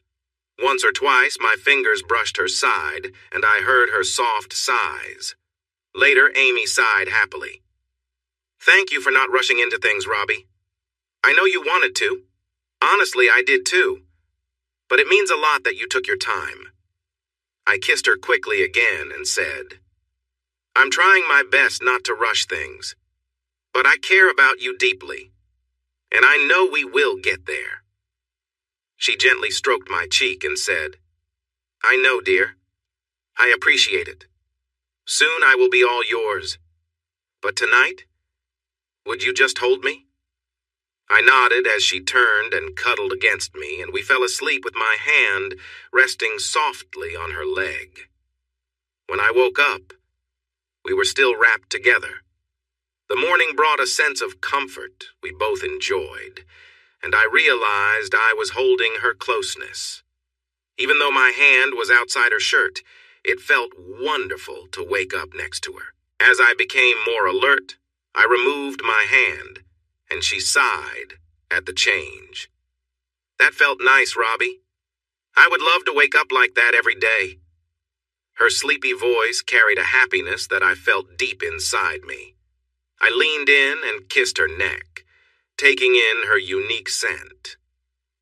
Amy had a fresh smell, more natural, reminding me of the pleasant scent after a rainstorm. After a few minutes of gentle kisses, we reluctantly got up to get ready for the day, knowing we had our first long drive ahead. We shared breakfast with Darren and Tony, enjoying fruit and yogurt. Darren made me promise to keep training for a big fight he had scheduled for me while we ate. Amy chimed in, saying she would help me stay on track with my training as we cleaned up and prepared to leave. I packed the last few bags into my old Toyota Camry. After saying our goodbyes, we hit the road. We drove for a few hours. My car was old, so we didn't have Bluetooth or music apps. Instead, we listened to a local rock station at a low volume while enjoying an easy talk. We chatted about the landmarks and road work we saw along the way. Our conversation covered everything from religion to politics. I was impressed by how smart Amy was, especially when she understood the references I made. As we talked, her hand would sometimes brush against my leg. I began to feel hopeful that our relationship could grow stronger. I used to live on the Gold Coast, a little over an hour south of Brisbane, which is the nearest capital city. As we drove north, Amy mentioned she lived about an hour and a half north of Brisbane, mostly along the highway, in a place called the Sunshine Coast. About an hour past Brisbane, I noticed Amy starting to get nervous. She fidgeted and stole glances at me before looking out the window. I noticed her unease but didn't say anything, choosing to keep quiet and give her space. Although I was starting to really care for her, her nervousness puzzled me after the time we spent together. I thought she wanted me to join her. Instead of excitement, she seemed anxious. Almost like she had a big secret she was worried I wouldn't like. I decided to wait, knowing I would eventually learn what was bothering her. After we left the highway, Amy directed me to a service station with a small diner so I could refuel. When I went to pay, she followed with a bag she was holding carefully. After I paid for the gas, she gestured for me to follow her to the most private table in the diner. "Robbie," she said, reaching out to hold my arm, "I really want you to know how much this means to me. The time we've spent together these past few months has felt like a dream." "I sense there's more," I replied, curious about where this was leading. She bit her lip and nodded, opening her bag to take out a folder filled with documents. "There is more to say, but it's not what you think. Please trust me, as what I'm about to share is very important. My parents and my sisters don't know what I'm going to tell you." I looked at her with curiosity as she handed me the folder and asked me to read the papers inside. While I began reading, Amy excused herself to get us some drinks. She came back a few minutes later with a Coke for me and lemonade for herself. The papers were legal forms that warned me. They made it clear that if I said the wrong thing to certain people, I could get into trouble. The people I had to be careful around included my family. The papers reminded me of the annual forms I had to sign for my insurance at Total Build. While I looked over the fine print, Amy watched me sip her drink. She looked worried. When I finished reading, Amy took a pen from her bag and handed it to me. I stared at her. "Do you trust me?" she asked, sounding nervous. I paused to think about the woman in front of me. I had known her since she was 15. Back then, she was very thin and flat. Today, she had grown into a woman that caught people's attention, even in casual clothes.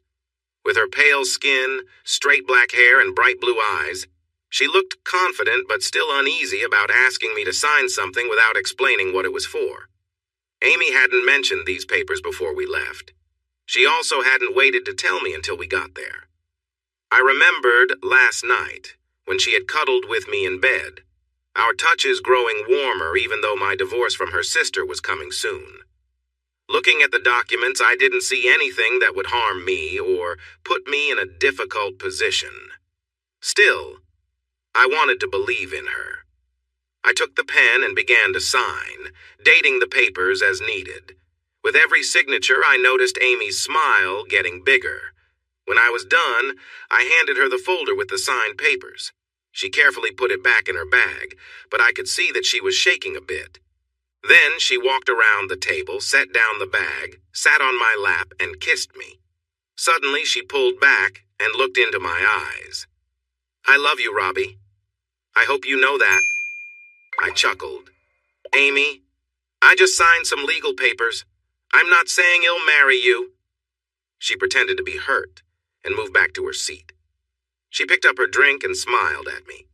Just before taking a sip of her lemonade, she glanced at me from the corner of her eye. "Not yet," she said playfully as she took a drink. "Huh?" I replied, distracted by her action. "You haven't agreed to marry me yet," she said with a smile. "Well," I laughed, "I think the day is still young." We laughed for a bit about nothing in particular, until an older couple nearby stood up and left, leaving us alone in the food area. "Robbie," Amy said more seriously as she watched them go, "thank you for signing the documents. I know that was tough for you to trust me after everything your family has done." I nodded, letting her take the lead. "Let's start at the beginning," Amy said, looking at me closely. "I want you to understand why we're here and why these documents matter." I stayed quiet and nodded again. "Do you remember when we first met? I was a bit of a nerd, right?" she asked. I chuckled. "A bit of a nerd? Amy, you were 15 and a total nerd. You could do things with computers that I didn't even understand. And I'm not bad with technology." She laughed and gave my hand a little squeeze. "No, you're not. But yes, I was a nerd, and I still am," Amy said proudly, smiling widely.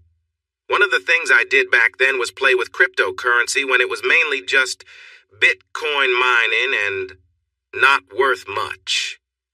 My eyes widened as I realized where she was going with this, and she smiled at me knowingly. "Yes," she said. "I had a lot of Bitcoins when the price exploded. I was smart to sell most of them at the right times." "So, you're doing well?" I asked, curious about my new girlfriend's financial situation.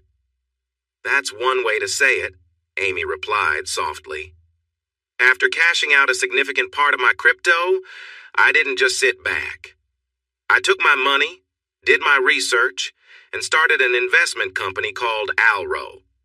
I put 90% of what I earned into the company, and now I spend a lot of time looking at companies and startups that can make good returns. I have a small team, about 6 people live here on the coast, a few in the United States and some in Europe.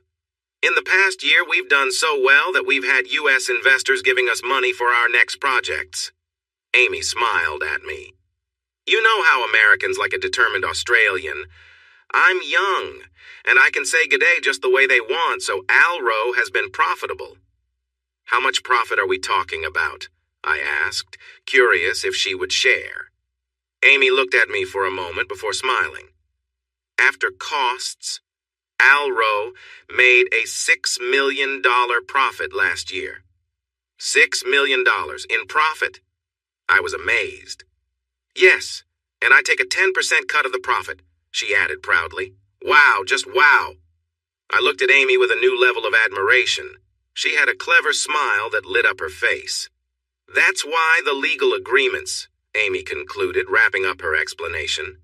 "I don't share much about my life with others, especially outside of work. And I've never told my parents because I didn't want them to know. I worried they might ask me for money. They think I have a regular office job and not that I own a company. In a few years, it won't matter since I plan to settle down and start a family. But for now, I want to stay out of the spotlight." I chuckled a bit. My girlfriend had been keeping her success a secret from us all these years. "What happens next?" I asked. "I take you home and we live happily ever after," she said confidently. We both smiled and chatted for a while as I processed what Amy had shared with me. Then we got back in her car, and Amy guided me to her place. When people think of wealthy homes, they imagine big houses on hills or fancy mansions. Amy's home was more of the second type. As we drove through Noosa, Amy had me go up a steep hill to her house, which was now my home too. We passed through large security gates into a beautiful area with palm trees, neat lawns, and colorful flowers. The house itself was modern, with interesting shapes and a polished look. Following Amy's directions, I parked my car beneath a shelter. I felt a bit embarrassed to have my old car in front of such a stunning house, but Amy didn't mind. She unlocked the grand double doors with a card and helped me carry in my bags. Inside, I noticed several rooms, but a short walk led us to a living space that had a fantastic view of the ocean. I stood there, amazed by the scenery. "Do you like it?" Amy asked, wrapping her arms around me from behind. For a moment, I was speechless, taking in the sight. "Amy, this is incredible. I've never seen a view like this," I replied. I loved the ocean, and when I trained for my workouts, I preferred running on the beach instead of a treadmill. This would be a perfect spot for me. Amy laughed while holding on to me, and I kept gazing at the view. "You should see Mrs. Raddat's view up the hill. She's an older lady who looks out for me. Her balcony view is amazing too. Thank you for appreciating this one." Then Amy took me up a small flight of stairs to the master bedroom. It was nicely decorated with a large TV on one wall, and I noticed a PlayStation and an Xbox set up underneath. I smiled, just like Amy. She was a gamer even at home. The room had an entry to a bathroom and a walk-in closet on one side, and opposite was a balcony with a big glass door that offered more beautiful views. I walked up to the door and opened it to the balcony. Stepping outside, I closed my eyes and took a deep breath of the fresh sea air. I could feel the stress from my time on the Gold Coast fading away. Soon, my divorce from Georgia would be finalized, and my family was far enough away that I wouldn't have to see them for a long time if I didn't want to. I realized I had been standing there for a few minutes when Amy joined me, handing me a drink, a mix of rum and cola.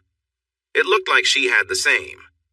I raised an eyebrow and she smiled at me. "Hey, I've liked you for a long time," she said. "I know you enjoy this drink, so why shouldn't I like it too?" I laughed, holding my glass to the side and clinking it with hers before taking a few big sips. As I savored the flavor, we sat down in the chairs on the patio, enjoying a peaceful moment. The only sound came from the waves crashing on the shore, a calming rhythm that matched the beautiful view. "What's on your mind?" Amy asked with a laugh, and I smiled back. "Amy?" I started but hesitated, letting my shoulders slump as I leaned against the balcony rail. I stared out at the ocean, and a moment later, I felt her hand gently touch my arm. I wasn't sure why, but I began to cry, my tears falling to the ground below, leaving wet marks on the concrete. I glanced at Amy, who looked at me with kindness. I sensed she knew I needed this moment. Being away from everything allowed me to relax, and it felt like the first step toward healing. After a few moments, I took a deep breath, looking into my drink before gazing back at the ocean. "Amy, over the last year, I've felt angry and lost. I thought I had a loving family with a wife who was everything to me, and I dreamed of being a dad." I paused, offering her a small, sad smile. She gently touched my hand without saying anything. "I spent too much time feeling sorry for myself. If it weren't for Darren and Tony in those early days, I might have taken a different path." I felt her hand squeeze mine as she inhaled sharply, still saying nothing. I spotted a ship on the horizon and smiled. "A couple of months ago, Joanna came to see me, bringing a friend who supported her. I discovered this woman had liked me for years but never shared it." Amy nodded and smiled back, still quiet. "Since then, she has been there for me, calling when we can't be together, and holding my hand when we are." She laughs with me, and I know she will cry with me because her hurt is the same as mine from losing a sister. Then she asks me to run away with her, pointing to the ocean and the house behind us. I realize that not only does she like me, but she has grown to love me. She is wealthy, very smart, has a great sense of humor, and kisses very well. Her stunning blue eyes can compete with the beauty of the ocean around us. I turn to her and gently hold her chin, then move my hand to cup her cheek as I look deep into her eyes. "Amy," I say, taking a deep breath as I prepare to express my feelings. "You told me earlier that you love me.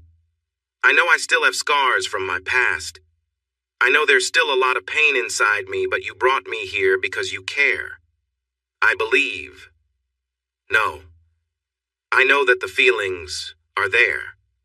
They started growing when you stayed behind with me, after Joanna left. I'm confused and can hardly believe I can feel this way, but Amy, I love you too." "Robbie?" Amy asks softly, her voice shaking. "You love me? As in, you really care about me?" She sounds like she can hardly believe it. When she sees the tears in my eyes, I nod. "I do, Amy. I truly do. I know I have my issues, but I love you just as much, if not more than I ever loved Georgia. This feels stronger, especially since we're just starting our journey together. I love you because you haven't pushed me for anything. You never demanded anything from me. When I look at you, my heart races. When you're not with me, it feels like all the warmth has left the room. When my phone rings, I rush to it hoping that it's you. Every day I find it hard to think about leaving you. Even if all we had was a small rented apartment with noisy neighbors banging on the walls or having parties late into the night, I still would want to be with you." Amy laughs. "We can move there if that's what you want, but I like this place. As long as I'm with you, I'm happy to live anywhere." I smile and kiss her gently before we sit at the balcony table again. "So, what's next?" I ask. Amy takes a sip of her drink, thinking for a moment as we relax together. "Well," she says, "not many people know about Alro outside the investment world, and everyone who does is bound by the same privacy rules that you are, believe it or not. I am too." I raise my eyebrows in surprise. "I want to keep my money safe, Robbie. I worked hard for it. Sure, I was in the right place at the right time at first, but it worked out because of that privacy. We make investments quietly as private equity. Most of the time, things go well with the right support." "I mean what I said," Amy told me seriously. "I want you to come with me. I need to visit the staff in the US and Europe at Alro, and I'd love it if you joined me." "You want me to join you?" I asked, raising my eyebrow, which made her giggle again. "Yes, Robbie. I really want you with me every night. I want you away from my difficult sister and your messy family for a few months. When we return, I have an idea for you," she said, a playful smile appearing on her face. I laughed. "I'm sure you do." I realized that Amy often had a plan. "Okay, let's go for it." Her smile captured my attention, and I found myself staring at her. "Amy," I said, a playful grin spreading across my face. "Yes?" she asked, her expression brightening. "Be my girlfriend," I said. She didn't say anything, but she set her drink down and kissed me. "That's a yes," I said when she pulled back. She playfully slapped my arm. "Of course. I've been your girlfriend since I helped you out of jail." We both laughed and pulled out our chairs, spending the rest of the afternoon discussing all the places she wanted to take me. Later that night, as we walked to a lovely Italian restaurant in the nearby village, we continued our conversation. Amy seemed more energized than ever, excited to share her world with me. When we returned to her house, she showed me where I could unpack my things. There were drawers in the walk-in wardrobe just for me. After that, she excused herself to make a few calls and told me to explore the house, take a shower, and relax. I roamed around, amazed at everything. There were 5 bedrooms, and 2 of them shared a bathroom while the other 3 had their own. Every room had a beautiful view of the water. I also found a well-organized workout room with space for weights, a punching bag, and various machines. I was impressed. Then I discovered a media room that could seat 12 people, and a wine cupboard that was well-stocked and temperature-controlled. The kitchen had plenty of space, a butler's pantry, and 3 ovens for cooking. As I continued my exploration, I could hear Amy in what I guessed was her home office. She was on a conference call, discussing companies I didn't know much about. From what I gathered, she was asking for several financial reports. I also overheard her telling a lady with an English accent that both of us would be visiting soon. At one point I peeked into her office. It was a large room filled with screens, TVs, and cameras while she waited for a connection. She waved for me to come in. I smiled and shook my head because I wanted to take my time entering her work life. I headed back to the main bedroom and jumped into the shower. The water pressure was amazing. It felt strong, like my worries were being washed away once again. Afterward, I sat outside on the deck, enjoying the view and the gentle evening breeze. I called Darren and Tony to let them know that Amy and I had arrived safely. They wanted to hear about the place. I kept my answers brief, unsure of what I could share. We talked about my training for the upcoming fight. And halfway through the chat, Amy came out onto the balcony with a smile when she realized I was talking to Darren and Tony. I switched to speakerphone, and the 4 of us chatted for about half an hour about the trip. And, of course, Darren asked about my training schedule. I laughed at his question. "You should see the gym setup Amy has here, Darren. It's going to be amazing to train in." Quickly, I realized what I said and looked at Amy, worried. She just laughed. "It really is, Darren," Amy said, her eyes shining. "I use it when I can, but honestly, about a month ago, I set it up for Robbie so he would have a place to train. We will get you up soon. Sound good?" "Sounds great. I can't wait to see your new place." "Robbie," Darren replied, and I could hear the excitement in his voice. I mouthed an apology to Amy, but she smiled and waved it off. She indicated she was going to take a shower and told me to keep chatting. Darren and I talked about preparing for my first big fight, which was set a few weeks later in Brisbane. It would be a significant event since it was my first professional match. Darren thought I was ready. This time we would be driving from different directions instead of together. A few minutes later, I ended the call and went back into the room. Amy, just out of the shower, came into the bedroom. "Amy, I'm so sorry about what I said about the gym. My voice trailed off. I couldn't find the right words. Amy stood in the doorway between the bedroom and the bathroom, wearing something light. It was delicate and didn't cover much. As I mentioned earlier, while Amy and Georgia look alike, that's where their similarity ends. They are only half-sisters, sharing the same mother but having different fathers. Amy's father, Peter, is one of the most relaxed, wonderful guys I know. Amy's striking looks and presence were clearly inherited from her father's side. Her beauty and confidence radiated in a way that left others in awe. I'd already mentioned her deep black hair and piercing blue eyes, but now, seeing her framed in the doorway, I could feel the strong pull she had on me, both in her charm and her natural grace. Her long, dark hair flowed smoothly over her shoulders, catching the light, and her clear, pale skin had a glow that seemed to radiate warmth and sincerity. She wore just a hint of makeup, enough to enhance her features without overpowering her natural beauty.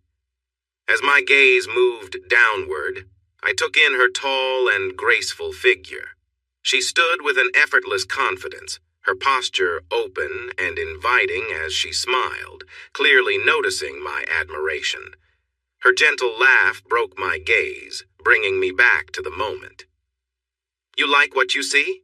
she asked with a playful smile, moving with a quiet elegance as she approached.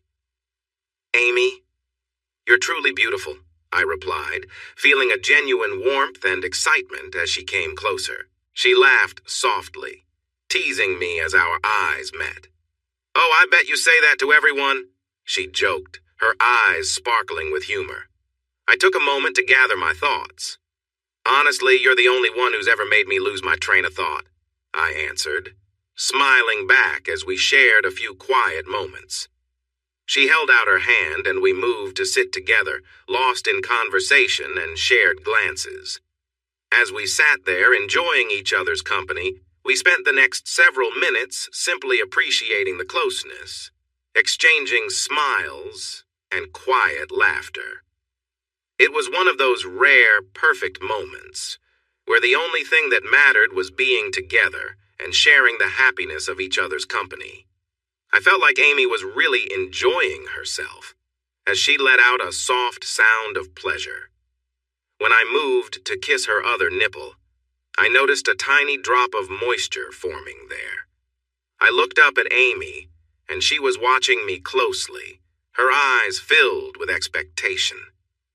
Amy blushed when our eyes met. "My breasts are very sensitive, Robbie.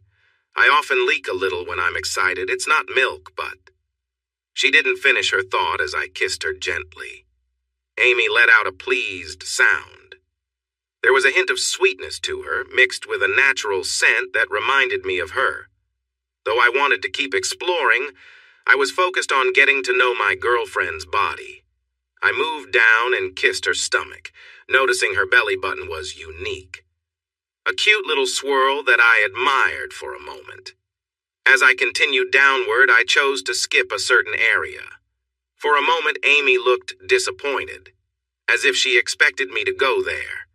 Instead, I lifted her leg and kissed from her calf to her thigh, repeating the same on the other leg. By the time I reached her, she was visibly excited, her breathing quickening. I smiled at her and she gave a nod, allowing me to gently move aside her delicate lace. What I saw was beautiful. Amy had a lovely shape and seemed ready for more. I approached her like a thirsty traveler finding water after a long journey. Before meeting Amy, I had shared special moments with two other women, my high school girlfriend and my soon-to-be ex-wife, Georgia. But Amy felt different. I was eager to make sure she was happy, and I focused on her completely. In a short time, Amy felt overwhelmed with joy, and I could see her delight. I kept going, wanting to ensure she felt satisfied. In just a little while, she had reached that blissful moment multiple times, asking me to slow down. She pulled me closer, kissing me deeply, and didn't mind that I was still feeling the effects of our connection. This moment felt different from my past. It was warm and genuine, with Amy embracing every part of it. Amy leaned close, her hand resting on mine as we shared a quiet, tender moment. Her eyes met mine with warmth and care, and I could see the depth of her feelings in the way she looked at me. She smiled softly, lifting her hand to rest on my shoulder as we sat together. "You know," she said, laughing a little, "you're different from anyone I've ever known. I didn't expect to feel this way." We sat quietly for a few moments, just enjoying the peace of being together. She looked at me, her expression thoughtful as though she were seeing something new in me.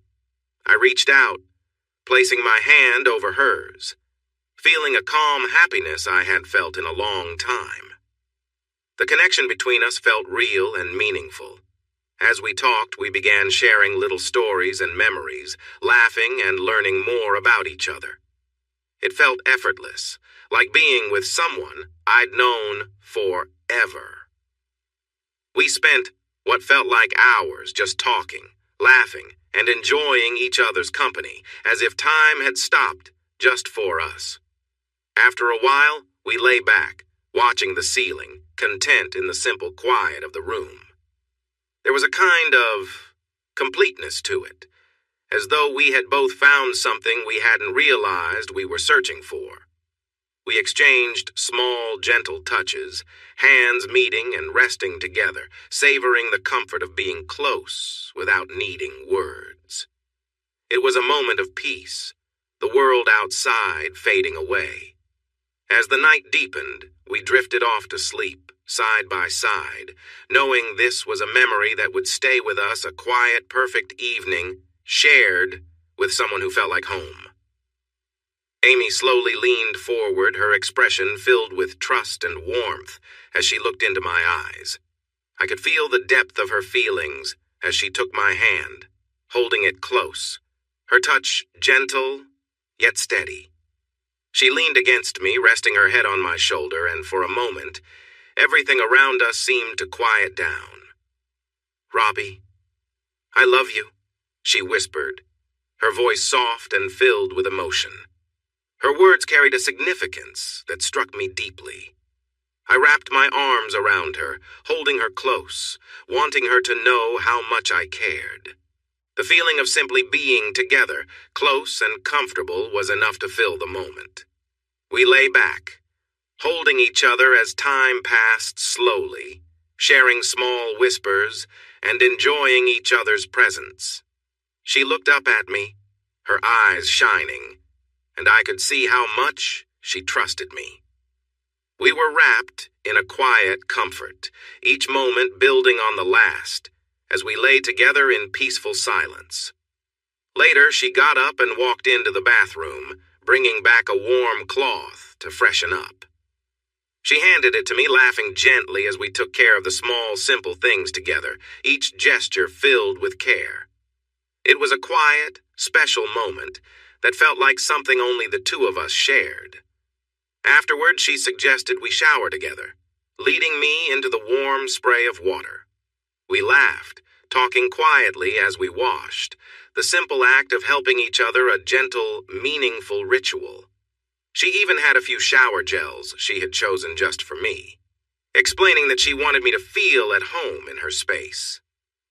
"Did your last boyfriend leave these here?" I teased, chuckling. She playfully gave me a light nudge, pretending to be hurt. "Robbie, you goof," she said with a smile. "There has only ever been you. I've been on a handful of dates in my life." Her honesty and the simplicity of her words made me smile.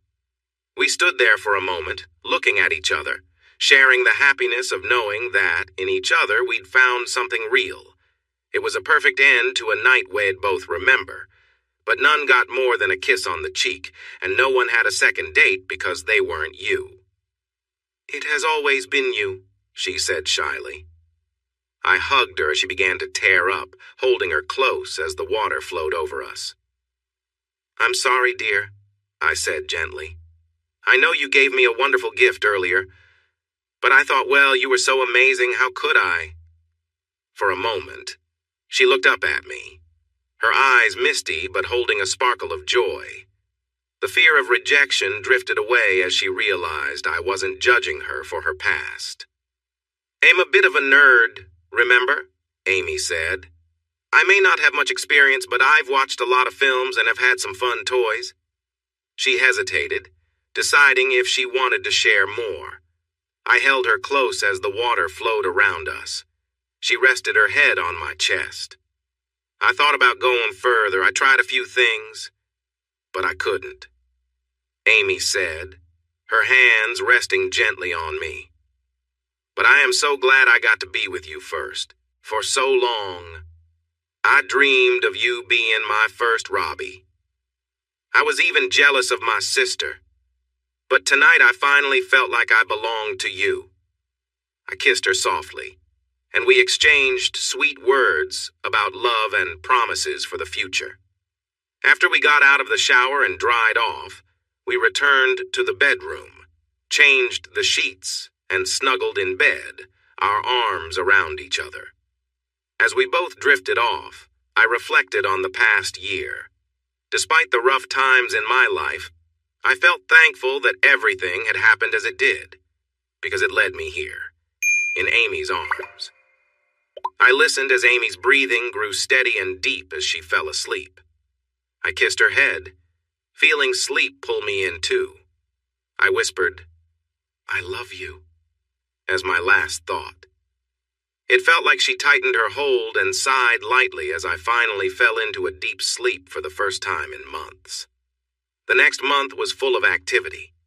Amy introduced me to her team in Noosa, including her housekeeper and gardener who helped keep the place neat, especially when she was away. When they realized who I was, everyone smiled during the introductions. They all knew Amy had liked me for a long time and were glad she was happy. Amy also arranged for me to meet her lawyer, George Brady. He was a distinguished older man, just as you would expect from a top lawyer. At Amy's request, George took over handling my divorce. As he managed Amy's legal affairs, it meant he also took care of my situation now that I was with her. George informed me that I needed to attend a final meeting with Georgia in a couple of weeks because we were completing the last of the paperwork, and he would be there with me. As we reviewed the case file, George pointed out that, like many others in similar situations, Georgia's lawyer was trying to delay the process. Georgia thought that if she fought hard enough, I would change my mind about the divorce.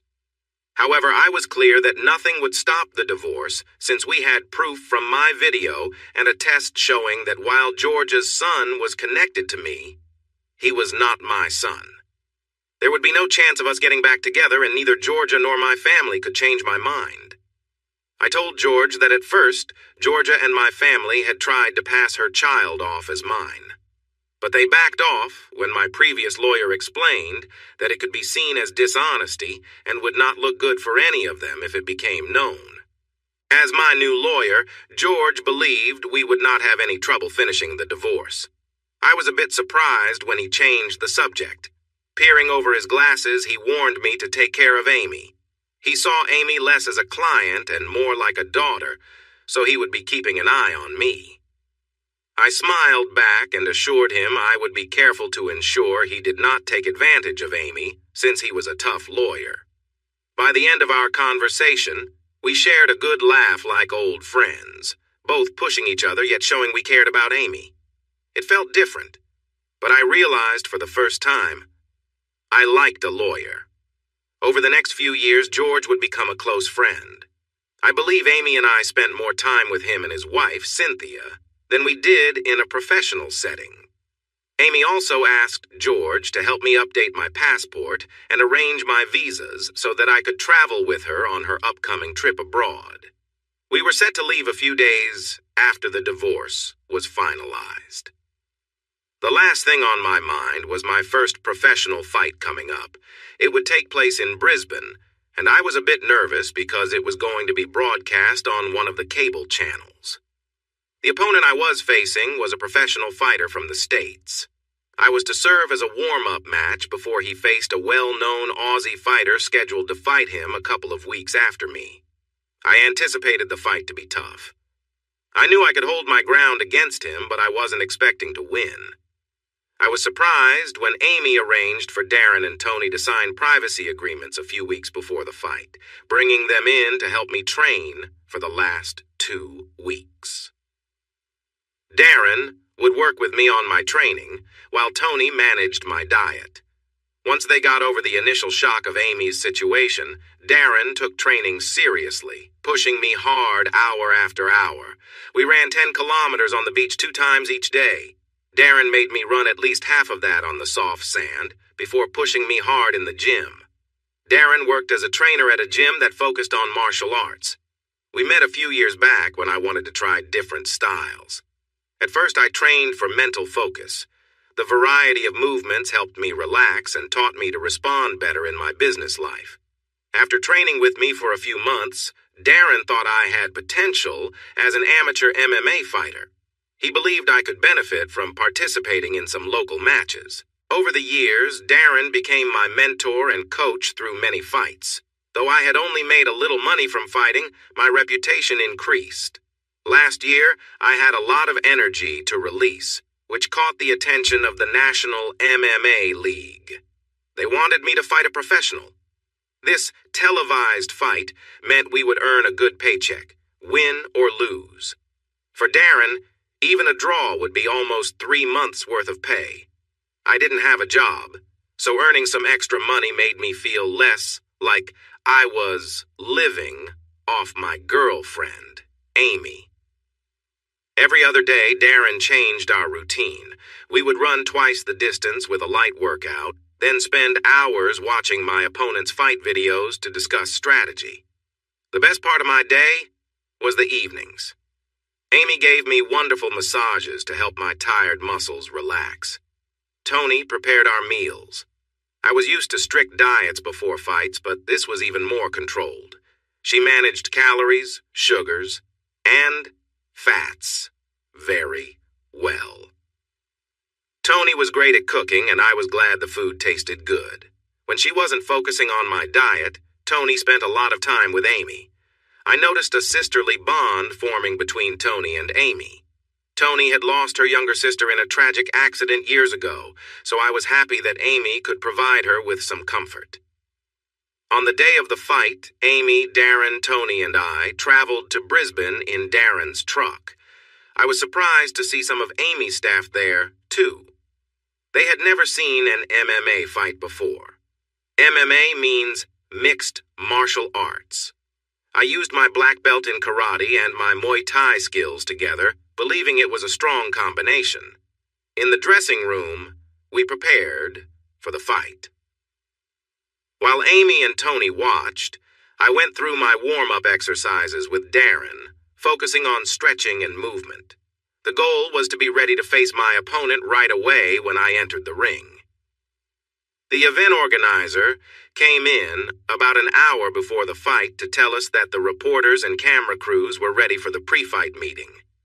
My opponent, Cody McGuinness, was a tall man, standing at 6 feet 3 inches.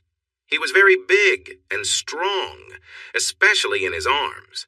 He had experience in boxing and some training in taekwondo, but boxing was where he excelled.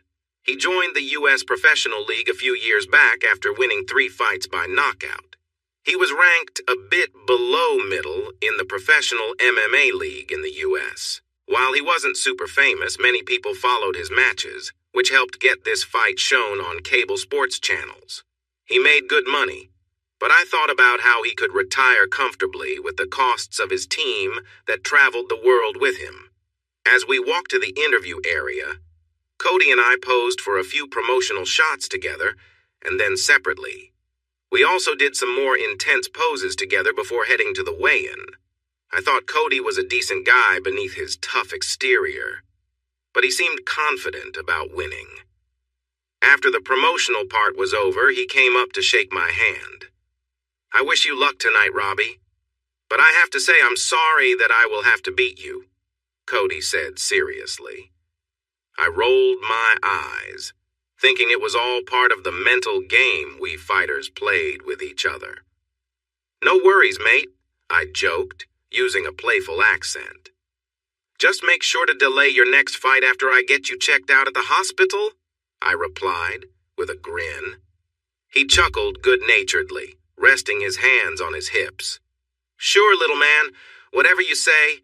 Just so you know, I've already planned for an ambulance. If your friend needs a ride later, I'll be happy to help," he said, nodding toward Amy with a smirk. He turned and walked away, leaving me to look at Amy. She was bright red after Cody's teasing comments. "Don't worry, he's just joking.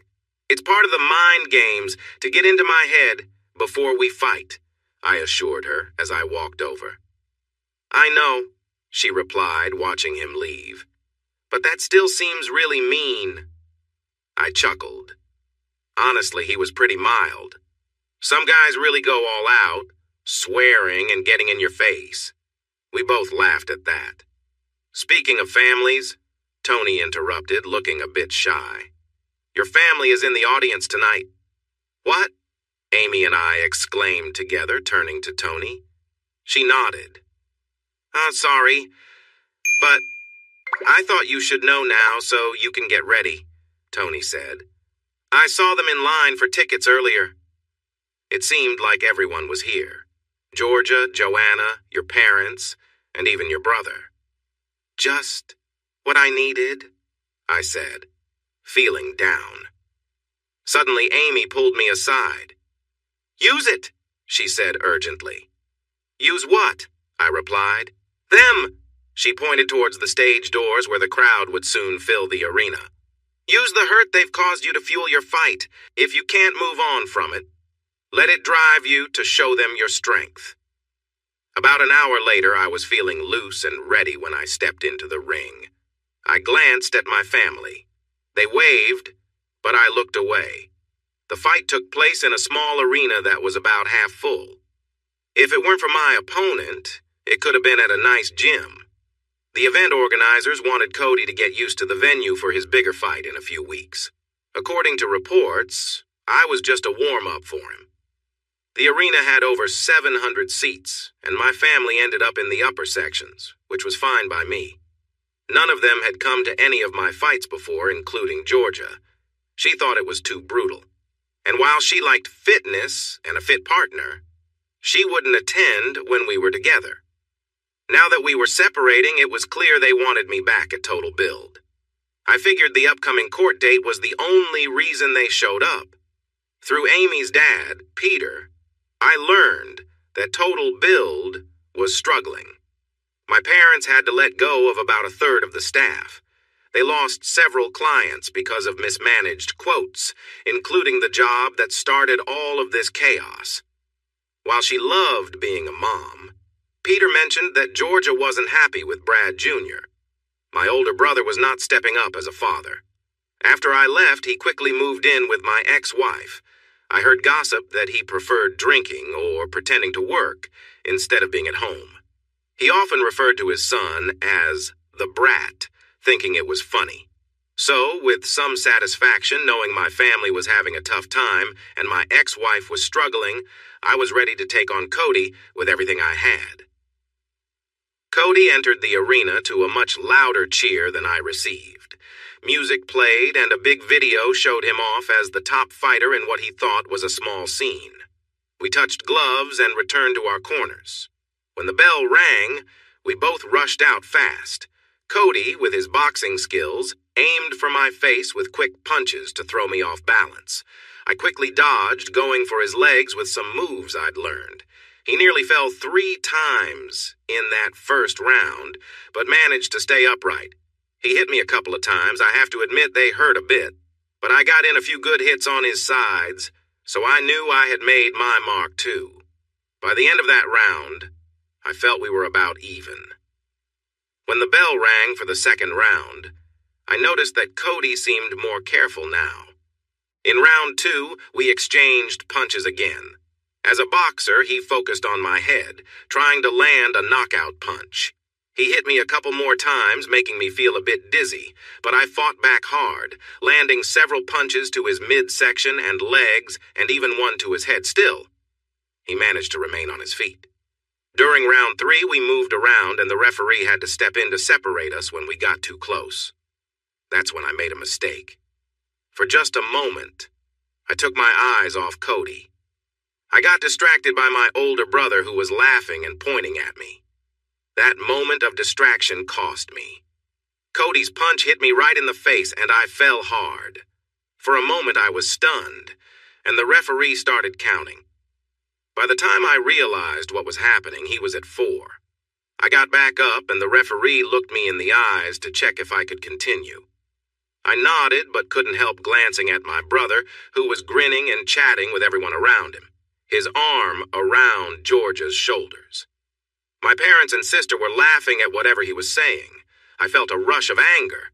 I shook off the last of my confusion as the referee stepped back, and then it was time to fight again. This time, my punches felt stronger, and I started using my legs and knees more. Cody looked surprised, shifting into a defensive posture. He raised his arms to protect himself from the series of punches I aimed at him. After a tough exchange, where I hit him hard and then paused to catch my breath, I saw my chance. He was shifting his stance, thinking that I would take a moment to rest. Honestly, I was feeling the effects of his earlier punch, and I was tired. But he made a mistake by lowering his arms momentarily, thinking I was out of reach. That was my moment. That was when I made my move. Just like I had done before, I charged at Cody with a powerful kick aimed at his head.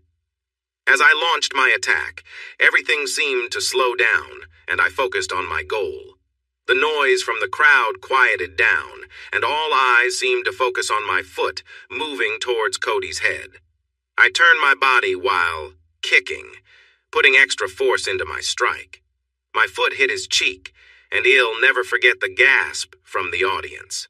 For a moment, everything seemed to freeze as energy transferred from my foot to Cody's head. As I finished my turn, Cody fell against the side of the ring. He landed on his side, his mouth guard hanging loose. His body shook a little, but his eyes were shut, and he began to drool. No one said a word as the referee rushed to check on Cody and started counting. Cody didn't move. When the bell rang, the crowd erupted into cheers. I raised my fist in the air, turning to celebrate with everyone. But when I looked at Brad Jr., Georgia, and my family, they were not cheering. Brad looked worried, remembering my move from a few months ago. I locked eyes with him and whispered, "You got this." My brother took a seat, and he understood. An ambulance crew came into the arena to check on Cody, who was still unconscious. After using smelling salts and doing some checks, they took him out on a stretcher to the hospital. The referee took my hand and spoke into the microphone. "The winner by knockout, your new champion, Robbie Other," he announced. Soon after, Darren, Tony, and Amy were in the ring. Darren was grinning widely, and Tony was cheering proudly. Amy hugged me tightly. It felt a bit painful, but I was happy. Then she kissed me, which made the crowd cheer even more. I noticed 3 things when I looked up. The sports reporter was excitedly talking about me on camera. Amy wouldn't let go of me. And my family seemed to be arguing with Georgia about her being in the ring with me. I gestured for my family to come over to Darren, Tony, and Amy. They followed my gesture, and we all laughed as they exchanged words back and forth. For the next 2 hours, I went through post-match checks. Darren was pleasantly surprised by our winnings. We earned a lot more than we expected since the odds were in Cody's favor as a well-known MMA star, so we didn't just get enough for drinks this time. During the post-match interview, reporters wanted to know what happened in the 3rd round that motivated me. I made up a story about digging deep for strength. Then, they asked about my finishing move. Well, I smiled. I have to thank my brother for that one. He opened my eyes to new possibilities a few months ago. My family might never see the interview. Then again, who knows? After I finished, I went back into the dressing room. Darren, Tony, and Amy followed me. "That was ridiculous," Amy said as soon as we were away from the reporters. I looked at her in surprise. Her eyes weren't angry. They were full of laughter. "What do you mean?" I asked, watching Darren take off the wraps from my hands while Tony brought over an ice bucket. "I said that was ridiculous, baby," Amy said, now laughing. "What you just told that reporter was complete nonsense. And we all know it." "Well," I smiled at her tease. "What was I supposed to say?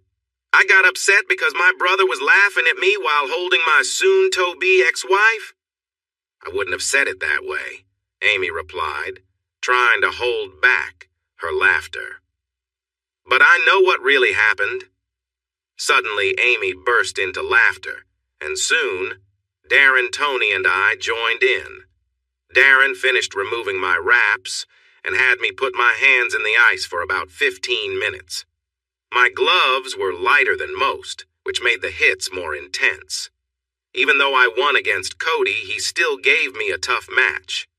Honestly, if it wasn't for Brad Jr. trying to get inside my head, I might not have won. I thought about that for a moment. Robbie, you did great out there tonight. I don't think anyone expected that outcome, Tony said as she sat down on a bench.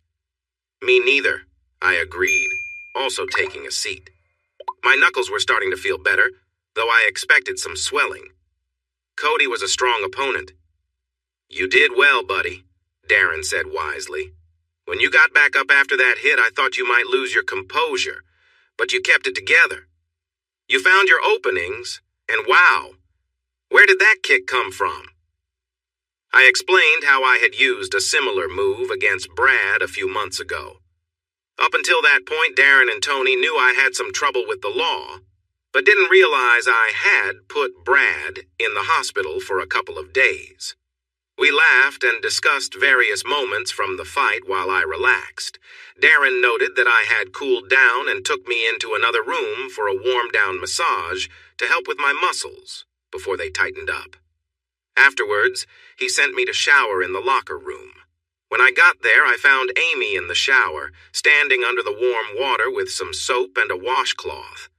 I smiled as she told me it was now her turn to take care of me. I decided right then that Amy should come to all my fights if my post-fight moments were going to feel like this. Darren and Tony were waiting for us with big smiles when we stepped out of the showers about 20 minutes later. I could only imagine what they had heard from the locker room. I felt more relaxed than ever after a fight. Most of the crowd had left, including my family, which made me feel relieved. We checked in with the event management team, and they gave me the okay to leave the arena. It was just after midnight as we walked out of the arena. I was tired and happy that Darren and Tony would drive us back to Amy's place. They wanted to spend a few days with us at the beach instead of the Gold Coast, where we had all lived for most of our lives. As we walked toward Darren's truck, we suddenly heard a voice call out. "Robbie, wait!" my mother called out. They must have been waiting at one of the entry gates for a while. My family all looked tired, and my mother was rushing ahead of the others with a worried expression. I turned when I heard her voice and stopped. Amy held my hand tightly, and Darren and Tony stopped a few steps behind us. "Robbie, please wait.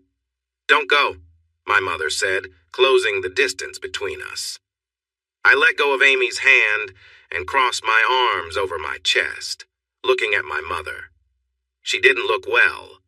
Her hair was almost white now, while just a year ago it had been brown with some gray. Worry lines covered her face. And, though she had never been extremely fit, she seemed out of breath now, like she had run a long way. "What is it, Mom?" I asked, feeling Amy wrap her arm around my waist. My mother glanced at Amy quickly before focusing on me. Robbie. Joanna, Brad Jr., Georgia, and my father caught up, standing in a loose circle around us. Darren and Tony stayed a bit back, with Tony leaning against Darren. My father, like my mother, glanced at Amy, but then directed his attention to me. "Son, come home. It's been a year now. You've had your time away and we forgive you. It's time to come back," he said. Both Amy and I chuckled. "Time away?" I asked, smiling. "Yes, son," my father replied seriously like he was talking to a young child. "You shouldn't have walked out on us. We need you to let it go and come back." "Right," I replied, stretching the word. Amy scoffed. "And what do you mean you forgive him?" she said, sounding critical. "Be quiet, Amy. This isn't your concern," Georgia snapped at her younger sister. "Amy," my mother said before Amy could say more. Understanding dawned on her face as she glanced at my girlfriend. She connected the dots about the argument Georgia had with Brad and my father earlier. "So you're Georgia's sister?" "Half-sister," Amy answered with a smirk. "But yes, I have that unfortunate link to someone who gets involved with men besides her husband." The sisters shot sharp looks at each other. "Honestly," Amy added with a smile aimed at Georgia, "I think she must get her behavior from her dad. My father is very faithful to our mother." "Stop it, Amy," Georgia said again. "Robbie is still my husband." Only for a few more days. Then he's all mine, she declared proudly, wrapping her arm around my waist protectively. Georgia glared at her sister. I have to say it was amusing to see them bickering over me. So you're not even divorced? And you're with your wife's sister? Brad Jr. attempted to sound serious. Be quiet, Brad, Georgia shouted back at him. I could tell he wasn't ready to approach me. Amy and I chuckled again. I could hear Darren and Tony laughing softly behind us as well. At least I waited until I found out my ridiculous brother and ex-wife were sneaking around behind my back with family support, I chimed. Oh, and Brad, just between us. You can have Georgia. I think I picked the wrong sister the first time. Georgia doesn't compare to this little spark, I said, holding Amy closer and gazing at her warmly. Amy returned my look with a soft smile. A moment later, I glanced back at my older brother. He looked a little flushed. I couldn't tell if it was from embarrassment, anger, or jealousy, but he was definitely embarrassed, so I thought I'd tease a little more since they came to see me. Hey, Brad, did you like my big move tonight? Did it feel a little familiar? I said with a grin. Brad turned even redder, clearly embarrassed. I was shorter than him, but I was pretty strong while he had let himself go. He glanced at me, but knew he wouldn't stand a chance. I laughed again, but turned my focus back to my father. So, Brad, I said, shifting the conversation back to the topic at hand as I looked at my father. Amy asked a good question. What have I done that you think I should be punished for? Shouldn't it be the other way around? You walked out on us, you ungrateful punk, he almost yelled at me. I think my lightheartedness with his other son had upset him. After everything we did for you, you just left. After everything you did for me, I replied, tilting my head. After everything you did? I asked in disbelief, struggling to understand his words. My sister Joanna, always ready to jump into a conversation, had to get involved. She certainly had a knack for picking the wrong side. Maybe that's why she never seemed to hold on to a relationship. Under that brown hair, she always seemed a little out of touch. Your job, you know, Joanna exclaimed, her nostrils flaring. Mom and Dad gave you a job right after high school, letting you study while you worked. Dad thinks you threw it back at them, that your little outburst is hurtful. Everyone could see what my parents were saying, but they didn't want to admit how I felt betrayed, or why they still thought it was okay to treat me like they did. I turned to my parents. Brad, Hattie, I said softly. Both Mom and Dad looked at me. Thank you for the job after high school. They smiled back. But the university was through a scholarship. I worked hard for that, and I never let my work disrespect what others have given me. Their smiles faded. I never let my training interfere with my job, and I never allowed my siblings' lack of effort to stop me from getting my work done. Can you say the same? Of course we can, my father replied quickly. Really? I shot back before he could respond further. So your family life is going great, and the business is thriving without me? They were silent. I didn't think so, I concluded. I lifted an eyebrow and looked at Georgia. Under my gaze, she took a small step back. My parents looked at her a bit embarrassed. Look, I sighed. Nothing has changed in a year. I asked all of you to give me space. I told you I wanted nothing to do with any of you. But you keep coming after me, acting like it's my fault your lives are difficult. It's not my fault. You all should be looking at yourselves. That's not fair, Robbie, Joanna pushed back. It's not our fault things went wrong for you. As soon as she said that, her hands flew to her mouth, realizing what she had done. Finally, someone said something I could agree with. Joanna glanced at Georgia, who was blushing deeply. No one else said anything, for once everyone was left speechless. I'm sorry, Georgie, it just slipped out, Joanna said. Then she turned to me, waving her hand at Georgia while glaring at me. See, if you had just followed the plan, I wouldn't have embarrassed my sister-in-law like that. I couldn't help but laugh, and I noticed Amy chuckling beside me. Look, as great as it is to see you, I said sarcastically. I appreciate everyone cheering for my fight tonight, but unless there's something really important to share, we have a long drive home. Where are you living? My mother asked. Far away from all of you, I replied, maybe a bit too sharply. You're staying with my sister, Georgia said, glaring at Amy.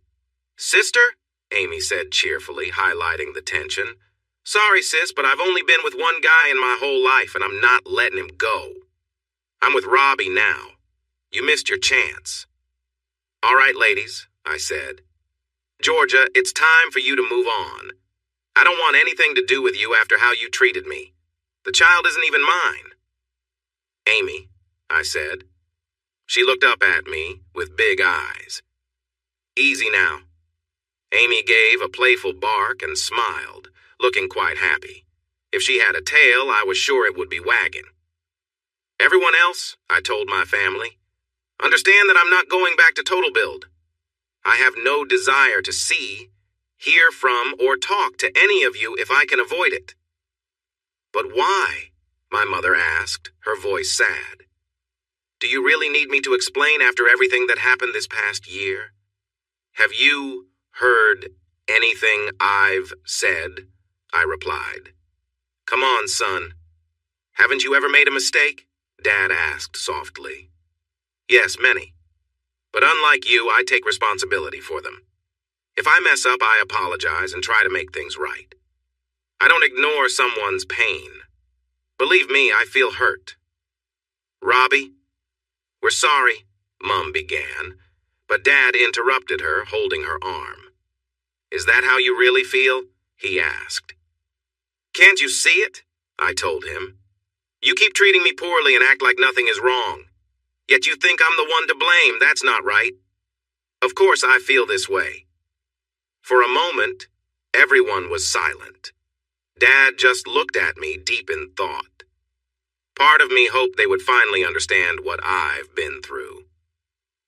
All right then, Dad said. We all turned to him. If that's how you feel, then you're out of this family, Dad said. Everyone gasped, including me. You think you're so special just because you're hurt, Dad continued. I could sense a lecture coming. But here's a reality check. You are not special. You were an unexpected child that we never planned for. Your only purpose was to support the company. You want to know why we never told you about Brad and Georgia? Because you didn't deserve to know. You've always believed you were better than everyone else. From what I see, you haven't worked since you left us. You've been living with some people who aren't really helpful and with your wife's half-sister. No, Brad, my mother said softly, trying to calm my father, but he didn't seem to notice. We gave you a year to sort things out, my father continued, spittle forming at the corners of his mouth. We came tonight to make peace and offer you a chance to work with us again, expecting you to accept our kindness. But what do we find? A young man who thinks he deserves an apology and that he doesn't have to change. You're dreaming, kid. Brad Jr. smiled widely. Joanna glanced back at me, looking a bit worried, then at our father. I shrugged in response. But Dad was not done. So you choose to keep being difficult? Dad said. Fine, we can do that. Tomorrow, we'll visit the lawyers to remove you from our wills. We'll take action against you for hurting Total Build. You'll regret not accepting our forgiveness.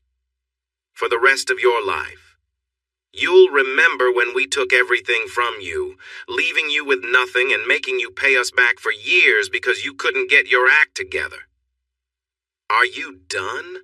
I asked, raising my eyebrow. I was close to smirking. Not even close, my dad replied angrily. I'm going to do everything I can to make sure you never have a good job again. Anytime I hear you have a job, I'll call them and tell them what a failure you are. I'll do my best to keep you struggling until you come back to us begging for our kindness. But then you'll find out there is no kindness left for you in this family. You'll be alone with nothing. Wow. He really means it, Amy said with a mocking tone, clearly enjoying the moment. And you better watch yourself too, young lady, my father warned. If you stay with him, I'll make things hard for you as well. Don't think I didn't hear. You went right to him the moment you could. You should be ashamed for wanting your sister's husband. Really? Amy asked, her smile growing. She pulled out her phone and showed that she was recording the conversation. Could you say that again? Oh, great one. This way. Robbie and I can listen to this while we try to make ends meet. My father paused for a moment, then looked at her phone. Everyone held their breath for a moment. From this day on, my father said in a serious tone, Robert Other is no longer part of this family. He will no longer benefit from it and will be removed from our wills. If he asks to come back, he will be turned away. As the owner of Total Build, I will take legal action against Robert Other for leaving his job at such a crucial time. I will also reach out to my connections to make sure that every possible employer and our suppliers know that we welcomed him back, but he declined. Our family will also make sure that you and Robert Other have no peace. We will teach you that you don't cross this family. Is that clear enough for you? Perfect, Amy said, putting away her phone. My father scoffed, and the rest of the family looked at him in shock. My mother kept glancing between my father and me. I think she realized that things were getting serious for the first time. Do whatever you want, he said sharply, looking at my girlfriend who was smiling. My dad, if he noticed, didn't show it. You're young, and I doubt you can find a lawyer as good as mine. By this time next year, you'll both regret this, with what this family will do to you. He shot me a final sneer, which I matched with my own glare. In that moment, I understood how alike we were. Both of us could be stubborn. I channeled my stubbornness into fighting in the ring. I never backed down. My dad took pride in winning arguments. Without saying anything more, Dad turned and walked away. Brad Jr. and Joanna looked at me as they left, shaking their heads, convinced I was the one in trouble. My mother and Georgia stayed behind, staring at Amy and me. After a moment, Georgia gave a final sad look and turned to leave. That left just my mother. You really pushed him too far this time, didn't you, Robbie? She said, concern on her face, not anger. I had never seen her look so torn. Maybe if you went after him to apologize. No, Hattie, I don't think that would help. I know I got my stubbornness from him. Why do you think I haven't forgiven any of you? Go, Hattie, follow your husband, but let me give you one piece of advice. She looked at me, waiting. Taking a deep breath, it was time to respond to my father. Tell Brad that if he tries any of the nonsense he just said, or if I hear him speaking badly about me to anyone, I will make sure this family and business suffer. You don't have the money for that, my mom started to say. That doesn't matter, I interrupted, shaking my head. If he wants a conflict, he will get one. I kept that place running for years despite everything. Look at what's happened. In just 1 year, you've lost over a third of your revenue. You are on the edge of losing many of your employees. A lot of items are returning to the workshop because they are not made well, and it seems that none of you can manage things without my help. If your husband really wants to argue, please remember what you saw in the ring tonight. Think about the focus and effort I needed to fight and win. Imagine what I would do in a disagreement with my family if I brought that focus and knowledge with me. Tell him, Hattie, to let it go. You know I will be fine without all of you. But please tell him to let it go, or it will be a tough situation for all of you. My mother looked at me, and for the first time, I saw sadness in her eyes. She knew it was true. If they came at me, they would be the ones in trouble.